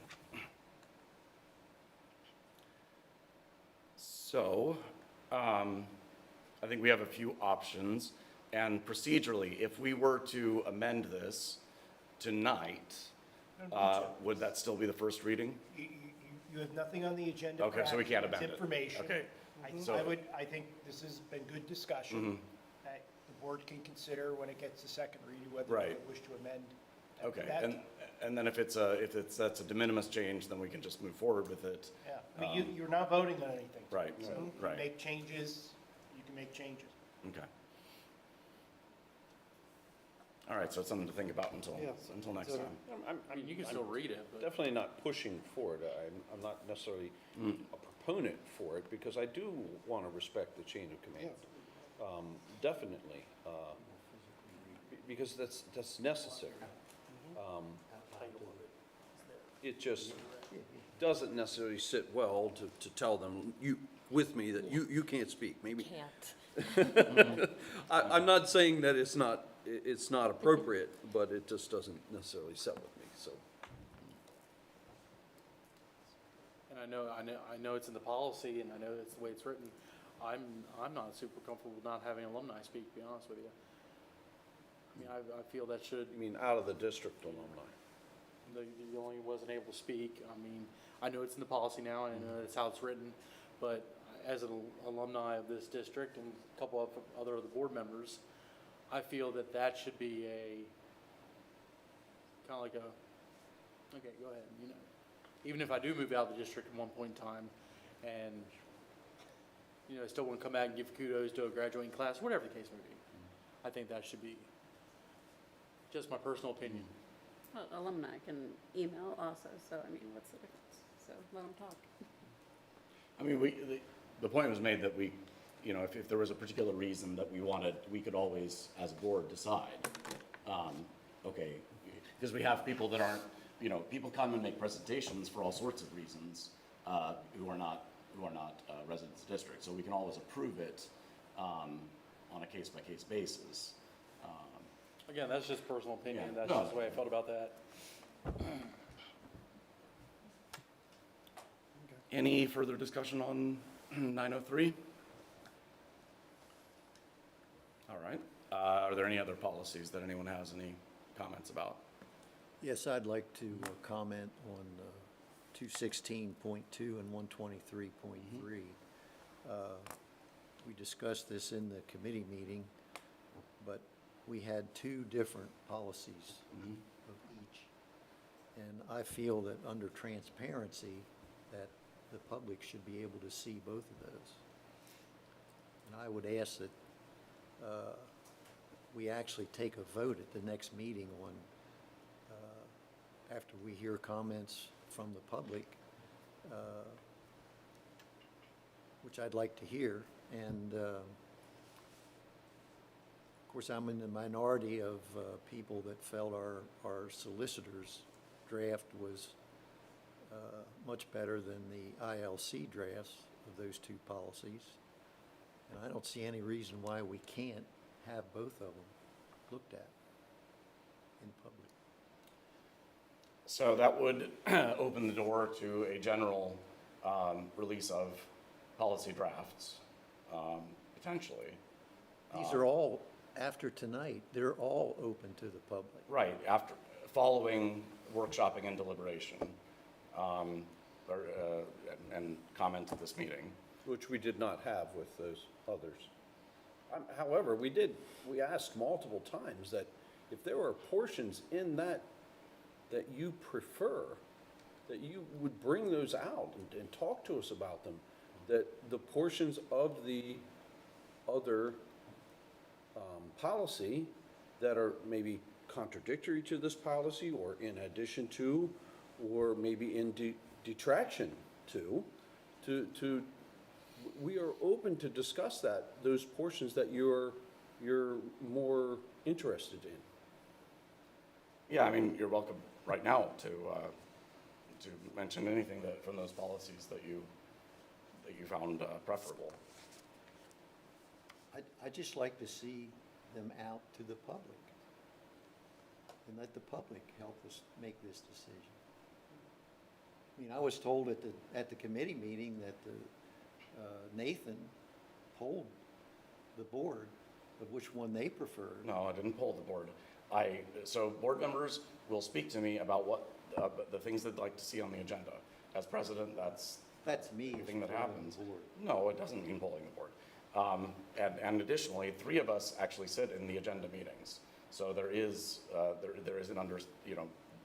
that point, which policy the 3 that are, because we have our president, our vice president, and our treasurer who work together with the administration to create the agenda.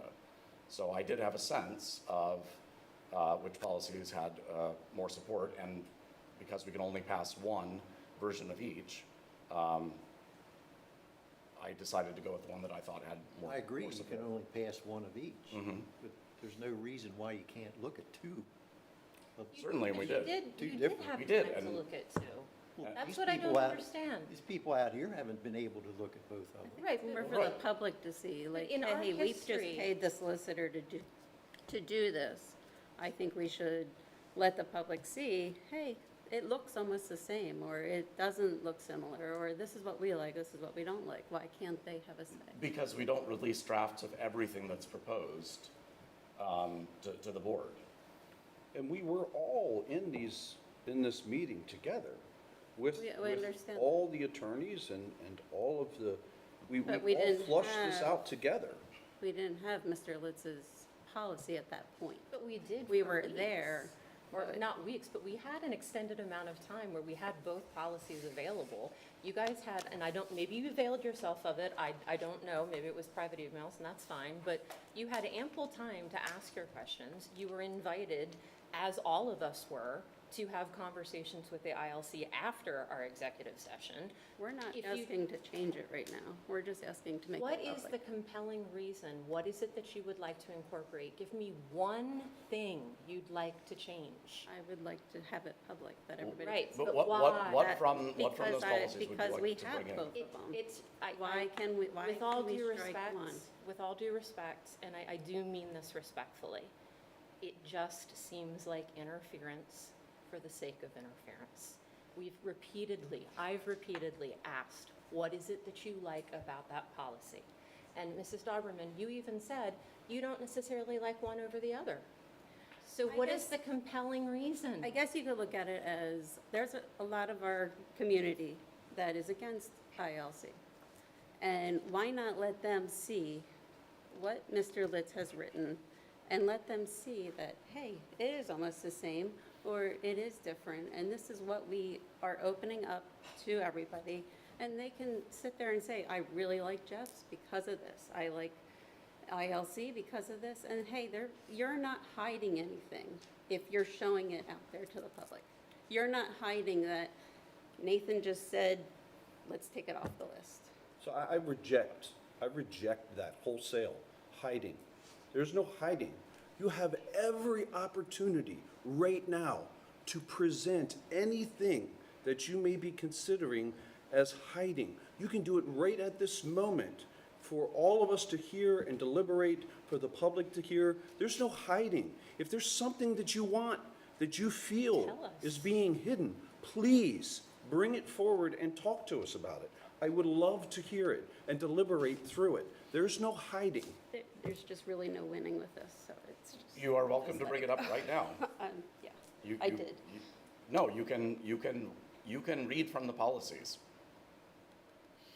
You can read from the drafts. I'm just done.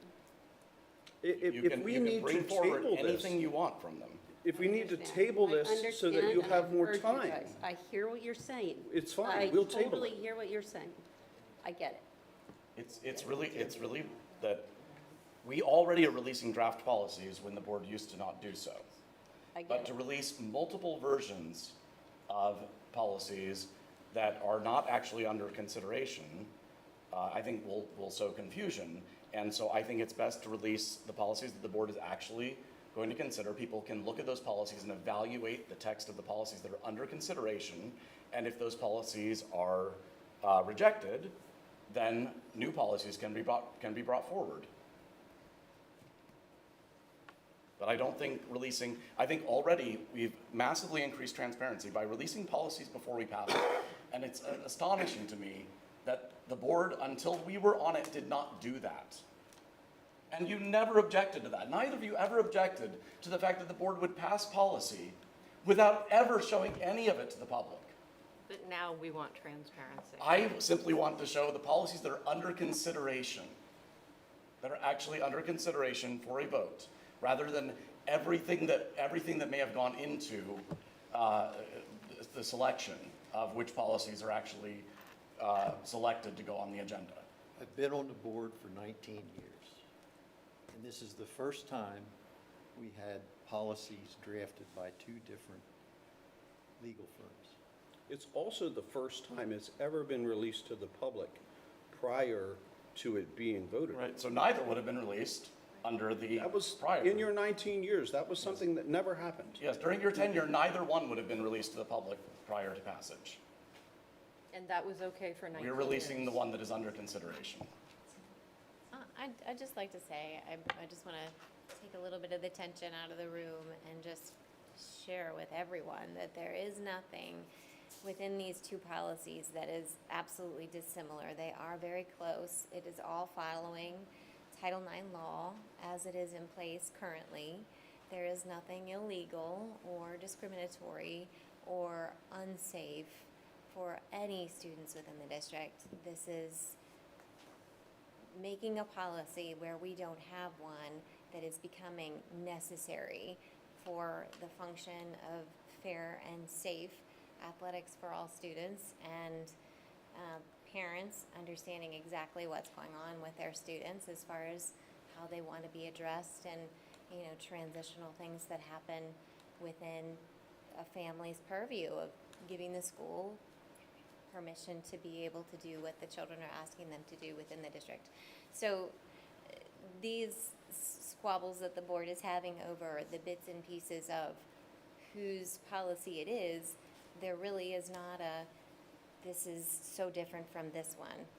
They're all very similar, and it's a matter of the board deciding which one would be best for our district, with our solicitor being on board. So all of that to say, I don't necessarily mind that as a board, we are tasked and elected to make these decisions based on two policies that are very similar. We have our solicitor, Mr. Litz, and we have ILC to come in and help with two perspectives. As someone that is involved in sports myself, just kind of taking it from a 10,000 feet view, when you have two umpires that are deliberating on one call, I think that makes a coach feel a little bit better, because they're making a decision together based on what they think together. It's not one or the other. And I feel like that's kind of the same case here with Mr. Litz and the solicitors from ILC. Two professionals that understand the law 100% when it comes to Title IX, giving us advice. So we have two perspectives that are very similar. I'm following the one that the board collectively feels is the best for Southern York County School District and these very contentious things that can come up. And what is best for the students is absolutely 100% where we are coming from. So that's all I have to say. I'd like to add something, and I promise I won't be the dead horse with this, but we're all allowed to have our own opinions, and I do respect difference of opinion. And for the criticism that nefarious things are happening behind closed doors, it really is as simple as, and it's fine, let's just be honest, 2 of us sitting at this table voted to not retain the ILC. There's no wonder that you don't like their policy better, and that's fine. 7 of us voted to hear them out, and I like the policy better. I already went on record on that on Tuesday. So when it comes to predicting what the temperature of the board is, we already have that vote for retention. That's a lot to go on. That's it. Yeah, and I would say, looking at these policies, I'm truly impressed at how common sense they are, how they balance different concerns. They really they really promote the values of safety, fairness, and really put parents in the driver's seat, which is it's something I think is very important. Parents have a right to direct the upbringing of their children, and these policies help to ensure that. So I really think it's common sense, and it really does. I believe they really do a good job of navigating and balancing interests.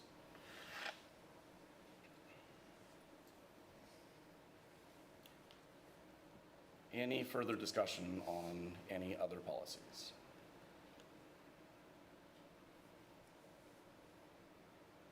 All right.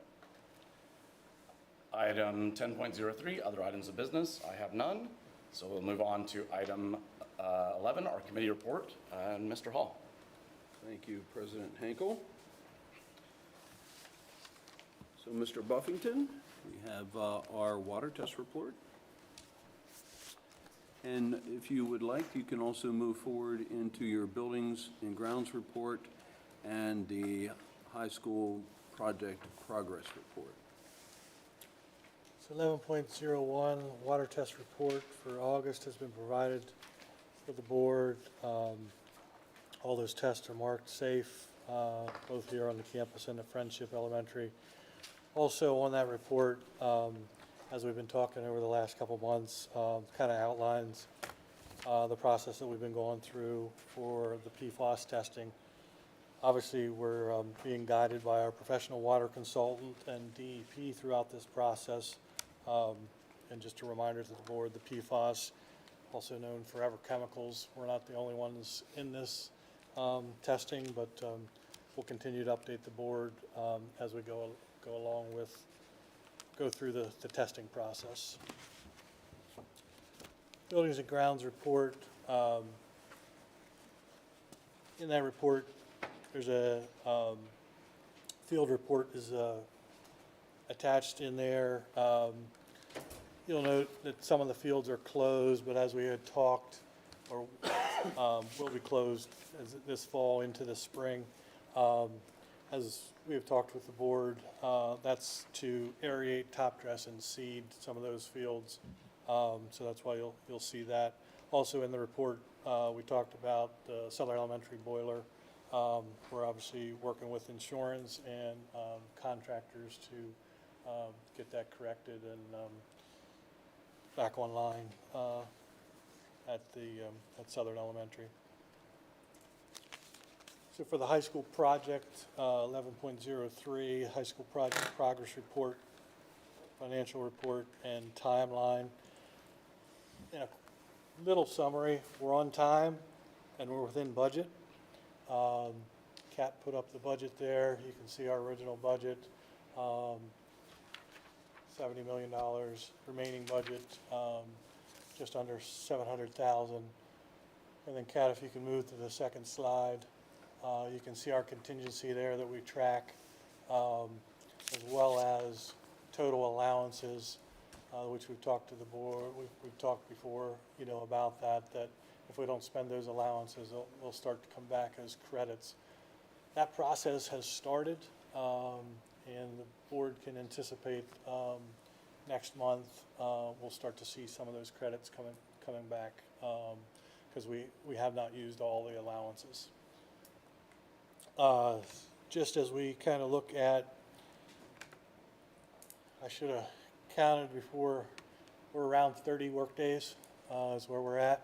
You know, we're focused on the end of October, finishing up. Obviously, we have an open house that hopefully you all can attend. It's exciting. We're getting very, very close. A couple things yet to complete. We have a few classrooms, the team rooms, the main entrance, and the main parking lot are some of those areas yet to be completed, but look to be done here in the next 30 work days or so. Just a thing, you know, as we talk about construction, as most of us are probably familiar, you know, the bulk of the work will be done.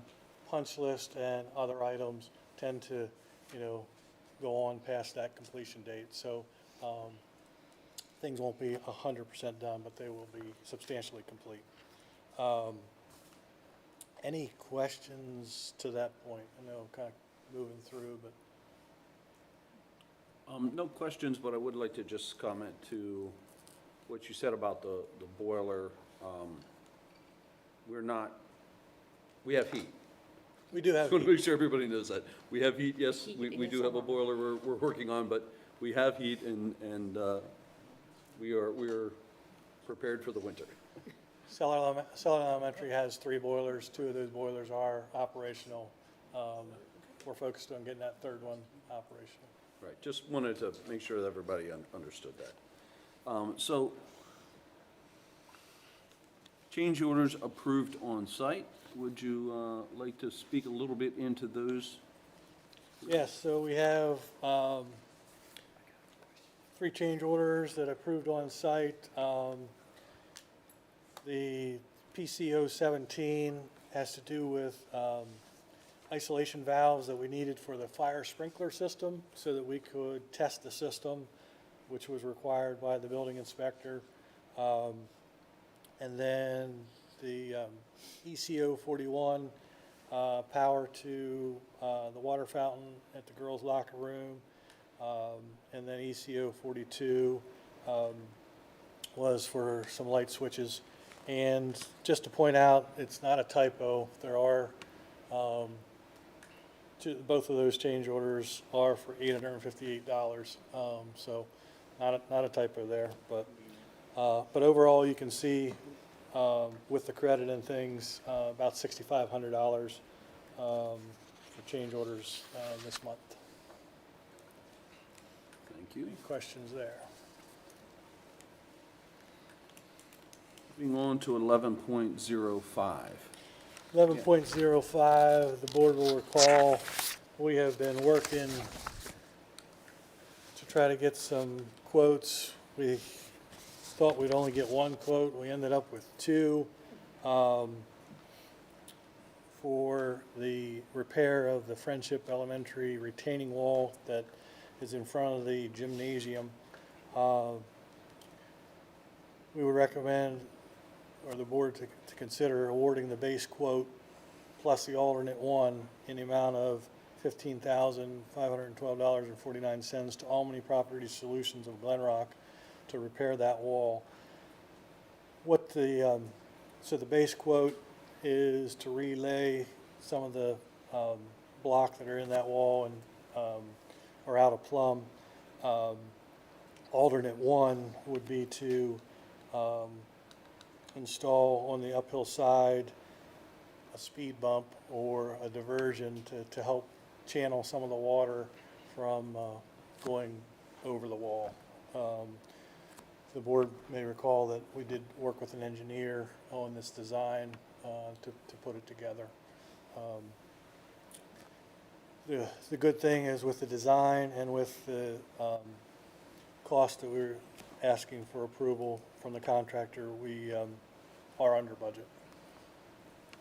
All right, and with that excellent explanation, I would like to make a motion to award the base quote plus alternate one in the amount of $15,512.49 to Almany's Property Solutions Incorporated of Glen Rock, PA, for the retaining wall repair project for Friendship Elementary School. Do I have a second? Thank you. Any discussion?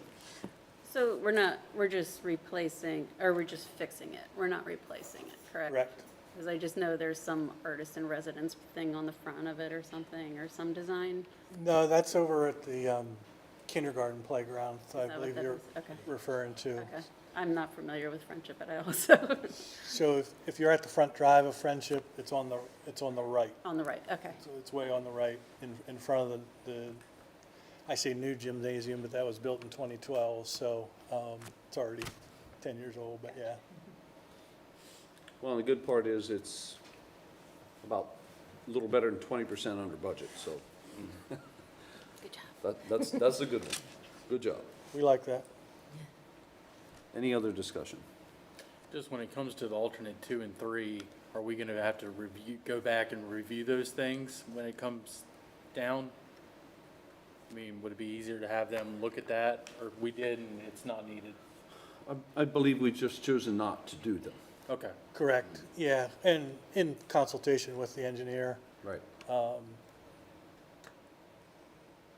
Yeah, so it's really was, we just removed them from the process. Got it, thank you.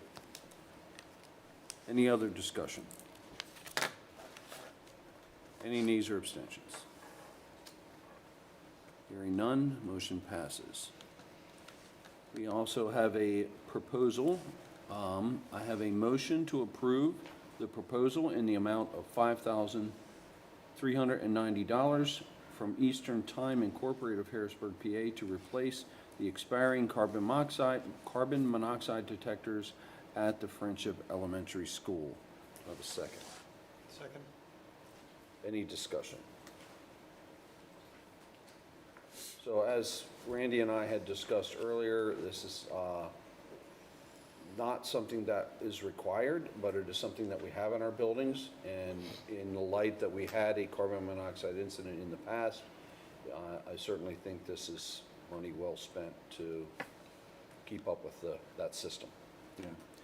I always like to also remind that the school is not just going on Amazon and buying carbon monoxide detectors. Those would be cheaper. These have to be wired into our network, so the notification building goes into the office and into all the building systems. So that certainly increases the cost, but massively increases the effectiveness. It's not just a beeping heard by someone over there. It's Right, certainly. the information gets to the people that need it. Right, correct. Well, and it's certainly absolutely a safety issue. 100%.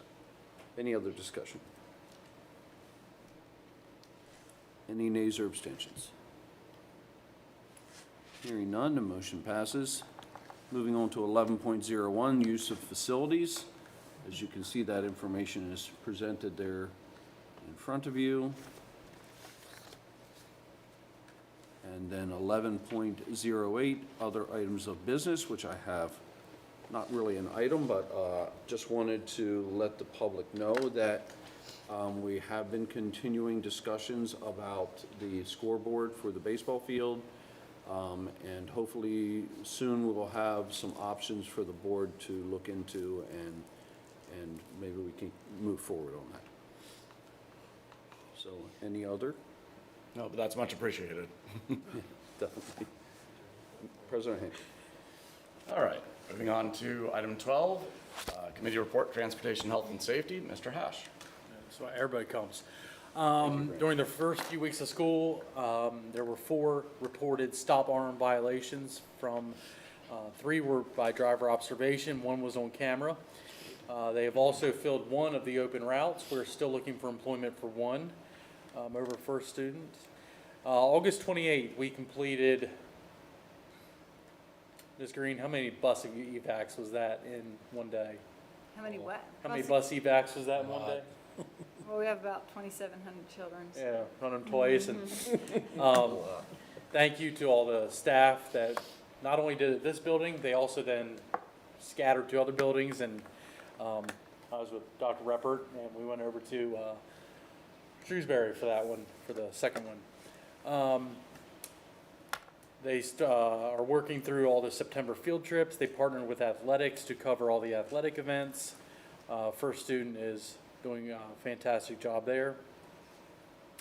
And they are also working with LIU to take care of all the district's transportation needs.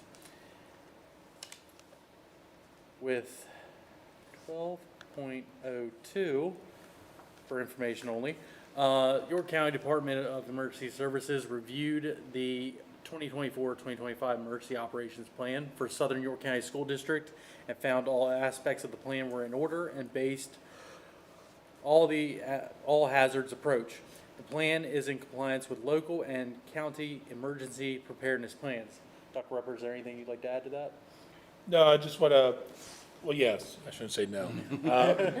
Yeah, I just want to thank, everyone that was part of the review and the development and revision of some of the components of that plan. It takes a village to really take a look at, all the safety components that we want to make sure are instilled within our district, and glad to see that, they accepted our emergency operations plan. Thank you, Dr. Robert. Moving on to 1203, First Student Extension. The current contract with First Student is for 5 years, ending June 30th, 2025, with 2 optional extension years. The district is currently discussing the 2 extension years of the First Student and will provide additional information at a later date. Ms. Green, is there anything else we'd like to add to that at this current time? I think we're getting closer, but I don't have anything to add at this time. Excellent. 1204, action item. We've been in talks with Dr. Reppert and our current SRO and Dr. Bryson and a lot of people involved.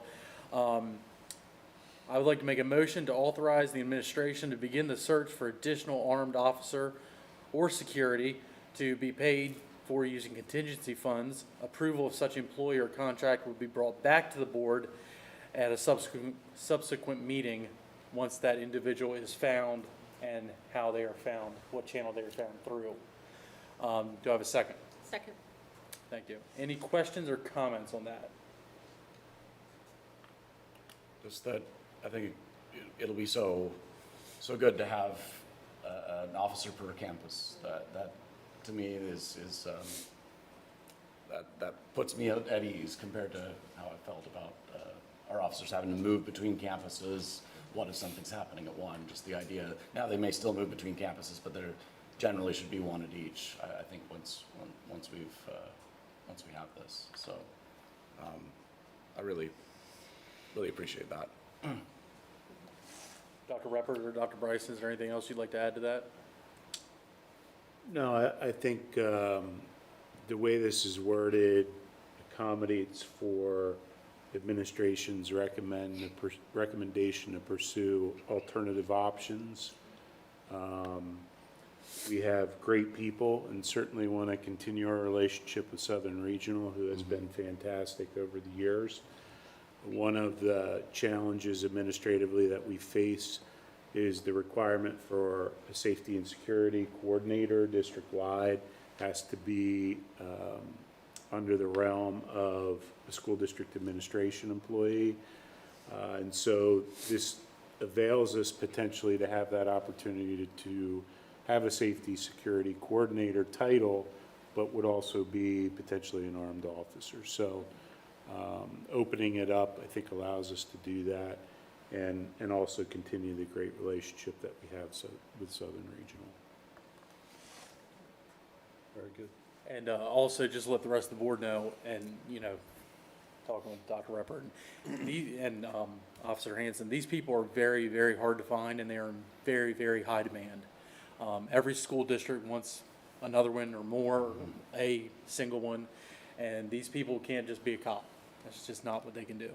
They have to be so much more, and Officer Hanson goes to so much more training than just a normal police officer does, because not only are they doing that, they're also doing everything related to school. A lot of training that he shared with Dr. Ruppert and I that he goes to.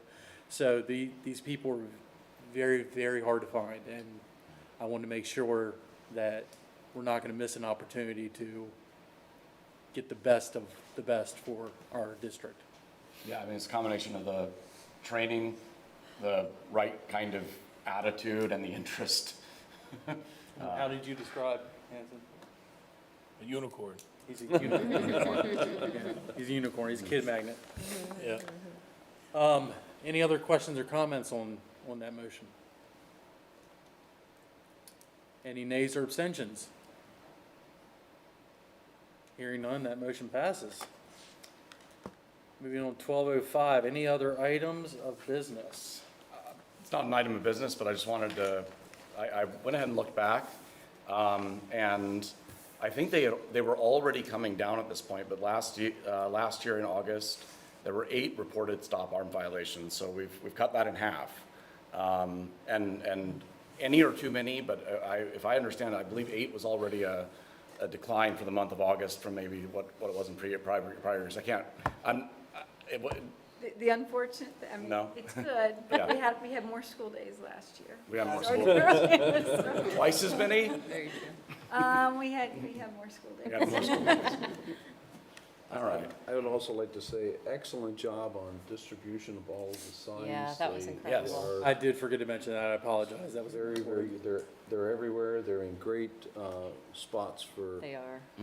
grabbing people's attention, so good That was job. a lot of work. Very And good to- job. Yeah, and to thank you, so I will extend that to our transportation folks and our bus drivers who helped with that, but just let everyone know, as we talked about, we're not leaving them up. They'll be coming down soon, with the idea that we'll put them up later in the year, just because if they stay up all the time, then you just get used to Stop them. seeing 'em. We want them to grab your attention, Yeah, so. absolutely.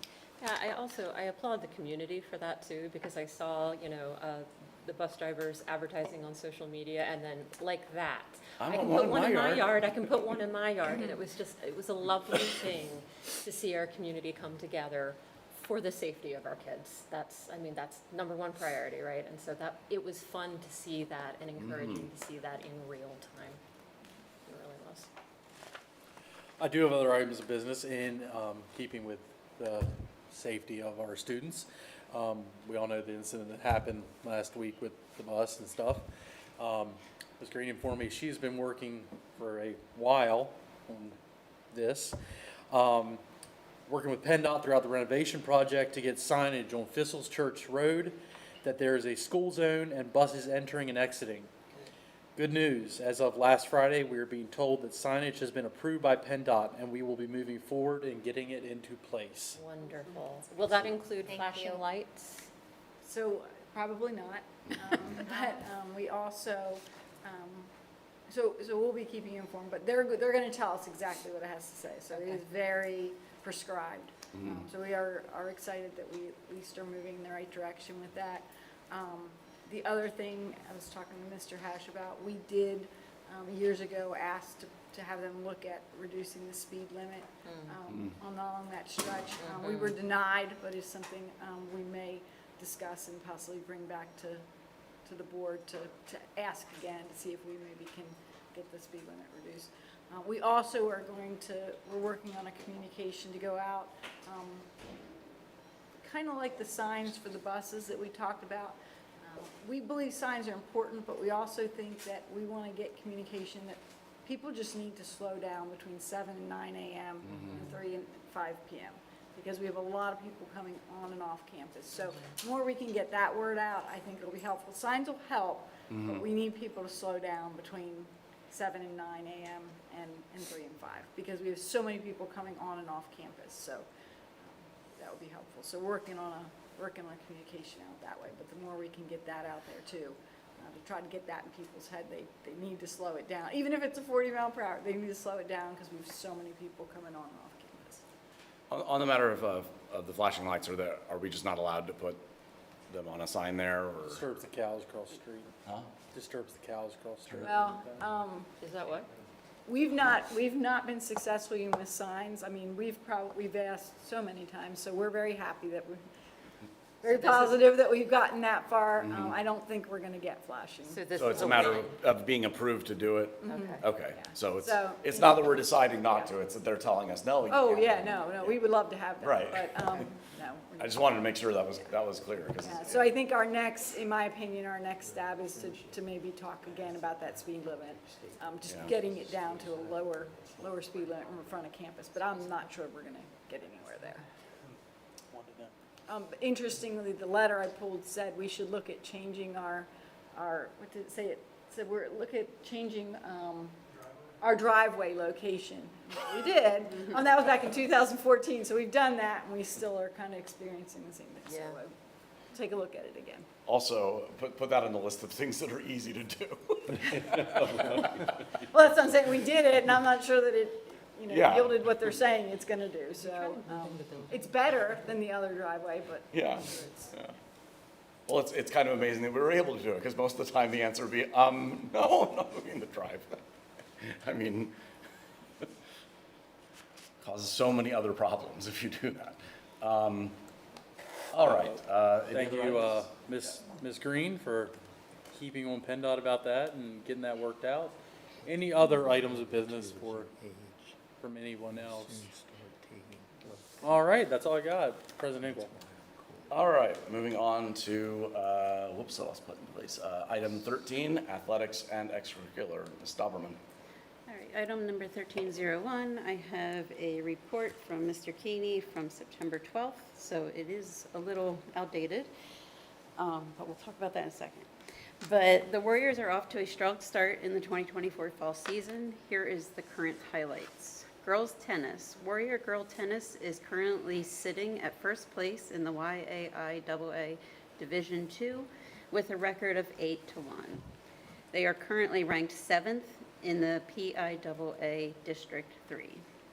Field hockey. Warrior Field Hockey is currently sitting first place in the YAIAA Division II with a record of 7-1 and are currently ranked 8th in the PIAA District 3. Cross country. Both the Warrior girls and boys cross country team are off to a strong start. The Warrior boys team is currently sitting in second place in their division, while the Warrior girls are ranked 3rd. Girls volleyball. Warrior girls volleyball is currently sitting at 4-1 and ranked 2nd in the YAIAA Division II.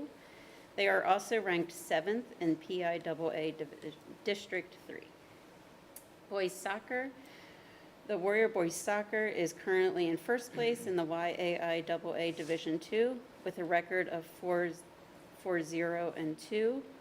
Is it 5 now? I'm not sure. Okay. They are ranked 7th in PIAA District 3. Girls soccer. Warrior girls soccer is currently in first place in the YAIAA Division II with a record of 6-1. The Warriors are currently ranked 3rd in PIAA District 3. Football. Warrior football is currently sitting at 2-1 on the season and ranked 9th in the PIAA District 3. Division play begins on September 20th. Tomorrow. Tomorrow, yes. Almost today. And yes, that too. Golf. Warrior golf is currently ranked 4th in the YAI Division, AA Division 2. And item number 1302, other items of business. So we used to get these reports the Tuesday before the meeting, and I guess Mr. Keeney was told that he needed to give them prior because we weren't getting them ahead of time. So I was wondering if we could tell Mr. Keeney that we could have them Tuesday before the board meeting, because I feel like it's outdated. Sure. Like, I feel like, I mean, I can go to Twitter and update it, but that's a lot of work. Yeah, I think that's. So is that okay if he would turn it in? I don't have. I don't know if that's a new item of business, but I'm just. No, We need to no. vote You and guys- discuss it for a while. Would, and you want a roll call vote for that? Just let me know what you want us to do, and we'll do it. Yeah, please. Yeah, I mean, yeah. I think was that part of the broader change of making more of the Any agenda? attachments that we could get because we kind of were under the impression you wanted any attachments we could get ahead of time, and that's Oh. one that we could do ahead of time. Oh, I so. don't feel like we're ever voting on this, so I feel like Right, it's no, kind no, of a no. one No, I to agree, wait. but we were just trying to get the No, attachments. Yeah, it's- I understand. Yeah. 100%. Tuesday So if you want posting. those as a Tuesday posting, we'll make them Yeah. Tuesday posting. If you don't mind, please. That'd be great. And that concludes. Now, that's, again, that's going to depend on Mr. Oh, King's yes, ability no, to. depending on his schedule, yes, Right. absolutely, but yeah. And that concludes my report. All right. Item 14, committee report, other business that isn't new business, but is just other. Does anyone have any other business that isn't new? I just have one other comment. Oh, okay. That I would like to allow Susan the opportunity to talk about the asbestos grant that we got. So we. You can shoot your Oh. report. Okay, I'm Susan's just, again. I'm It's apologies. you. Do that to her. It's late and I'm tired. Huge shout out to Mr. Buffington and Mr. Carrington for their work on And Sue applying- Green. applying for the environmental grants that we were eligible for. A lot of times we don't get these grants, but it was the first year for it, so we did get, I think it was $190,000, don't quote me on that. Wow. I think it was $190,000. We're pretty excited about that, and we will be able to use that to offset some of the costs from the project. Remember, we were only allowed to apply to, some of it was restricted to the timing of when it happened. So we got that grant. The second grant, which is the facility improvement grants, were supposed to be announced this Tuesday. They did push that back by a month, so we're not sure where we are with those yet. But huge shout out to both of them for all their work on it. Great job. Sure, that's wonderful. Well done. All right, moving on to item 15. First item is 15.01, Legislative Council. Mrs. Hall. All right, thank you. Yes, so the Pennsylvania Senate just returned Monday this week, and the House returns next Monday. So nothing to report from Harrisburg just yet, but certainly federally, as we all know, the Supreme Court decided in August regarding the Title IX changes, and specifically within the definition of sex, no longer meaning biological male and female, but to include gender identity as well. So the court agreed that the new ruling is just too vague, and students will be forced to share private spaces on campuses that should be kept biologically separate, such as bathrooms and locker rooms. So 5 justices agreed that several of the new regulations would be unconstitutional, and currently an injunction is in place halting any of those new amendments and defaulting back to the current law as it stands.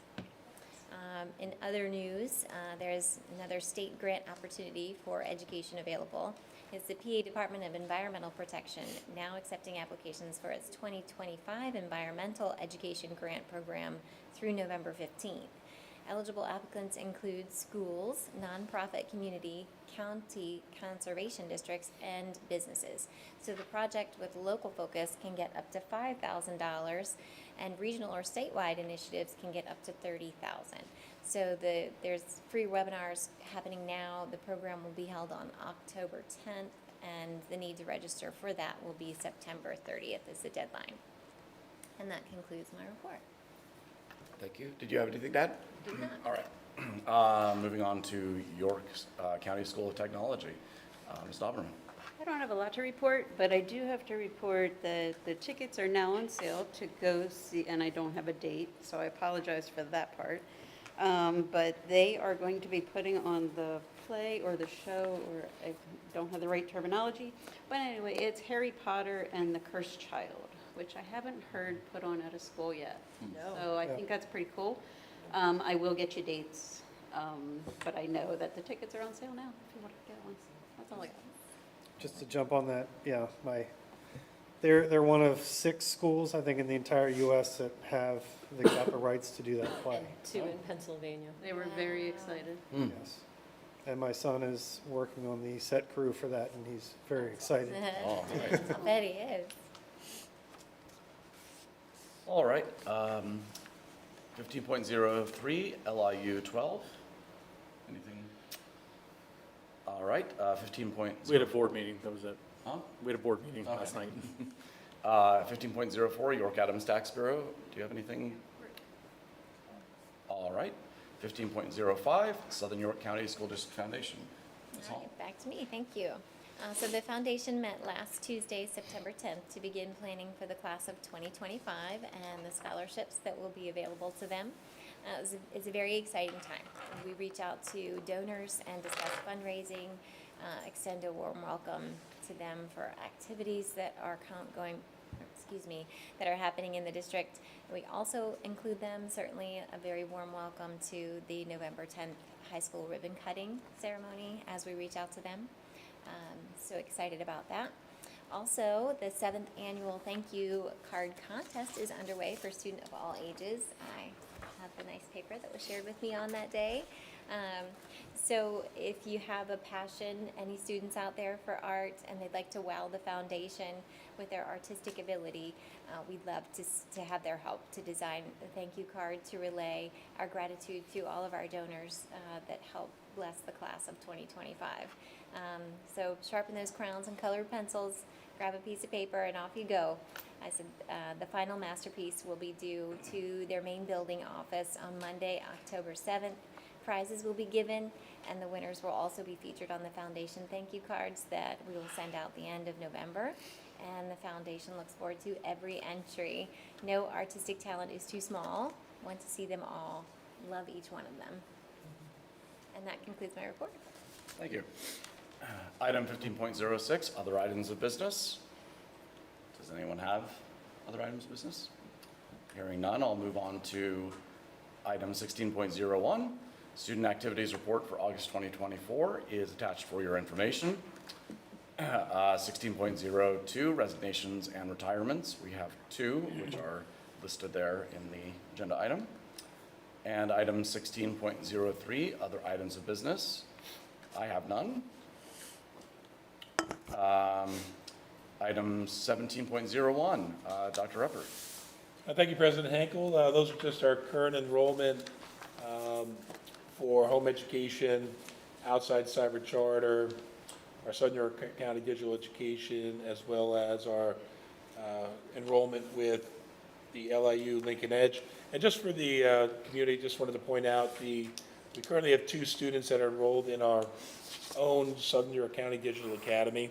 But as we move forward with any additional enrollments of students in our own program, we'll be having them utilize the Lincoln Edge so that we'll have our students in one specific online program. And just keep in mind that, with the ones that are currently in the Southern York County Digital Academy, they have been in that program, through elementary school, and they're currently in 6th grade.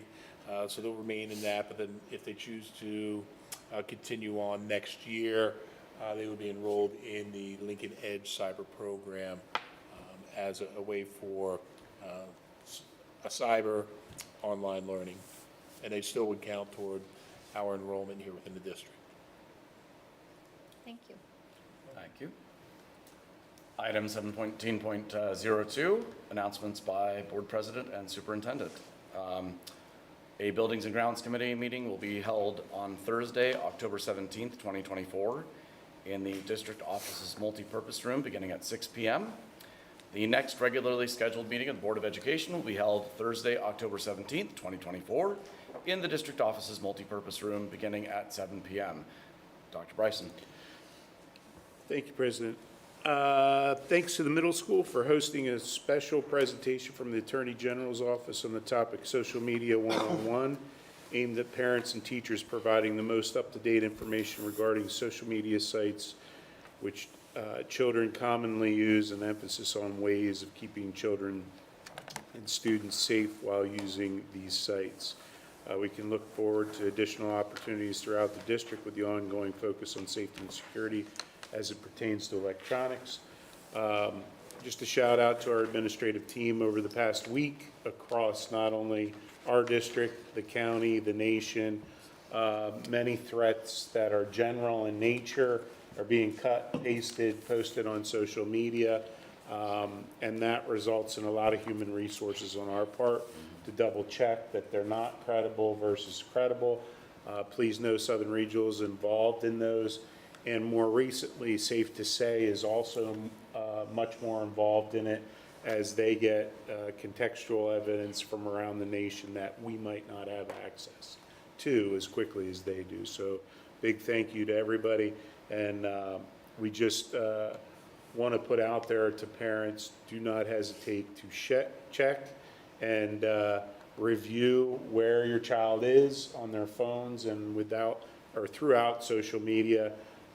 It's okay to do that, and in fact, we're encouraging you to do that. We're encouraging you to be on top of that. It certainly takes a village to be on top of the social media usage and what they're doing. So appreciate that. Thank you again this year to the Rotary Club of Southern York County for sponsoring the Fall Mum Sale with proceeds directed on behalf of the Reading is Fundamental program, resulting in free reading materials made available to students in the primary grades, further enhancing our understanding district-wide of and enhancing our reading programs. Continue to value the generosity of the Rotary Club and appreciate all those who supported this worthwhile fundraiser. I know Dr. Repper already covered this, and Mr. Ross covered a bunch of my things. You guys are awesome. But I did want to make note specifically to Mr. and Mrs. Lewis, who were both recognized as Shippensburg Student Study Council Teachers of the Year. That was not done knowingly between the two different principals in two different buildings. So it was really, really cool recognition that we put out via email to staff, and it couldn't have gone to two greater people and greater teachers. And I think that concludes my report. Thank you. Item 18, new business. Anyone have any? All right. Hearing none, I'll move on to item 19.01. I'll entertain a motion to adjourn the meeting. So moved. Second? We are adjourned. Aaron, like I brought this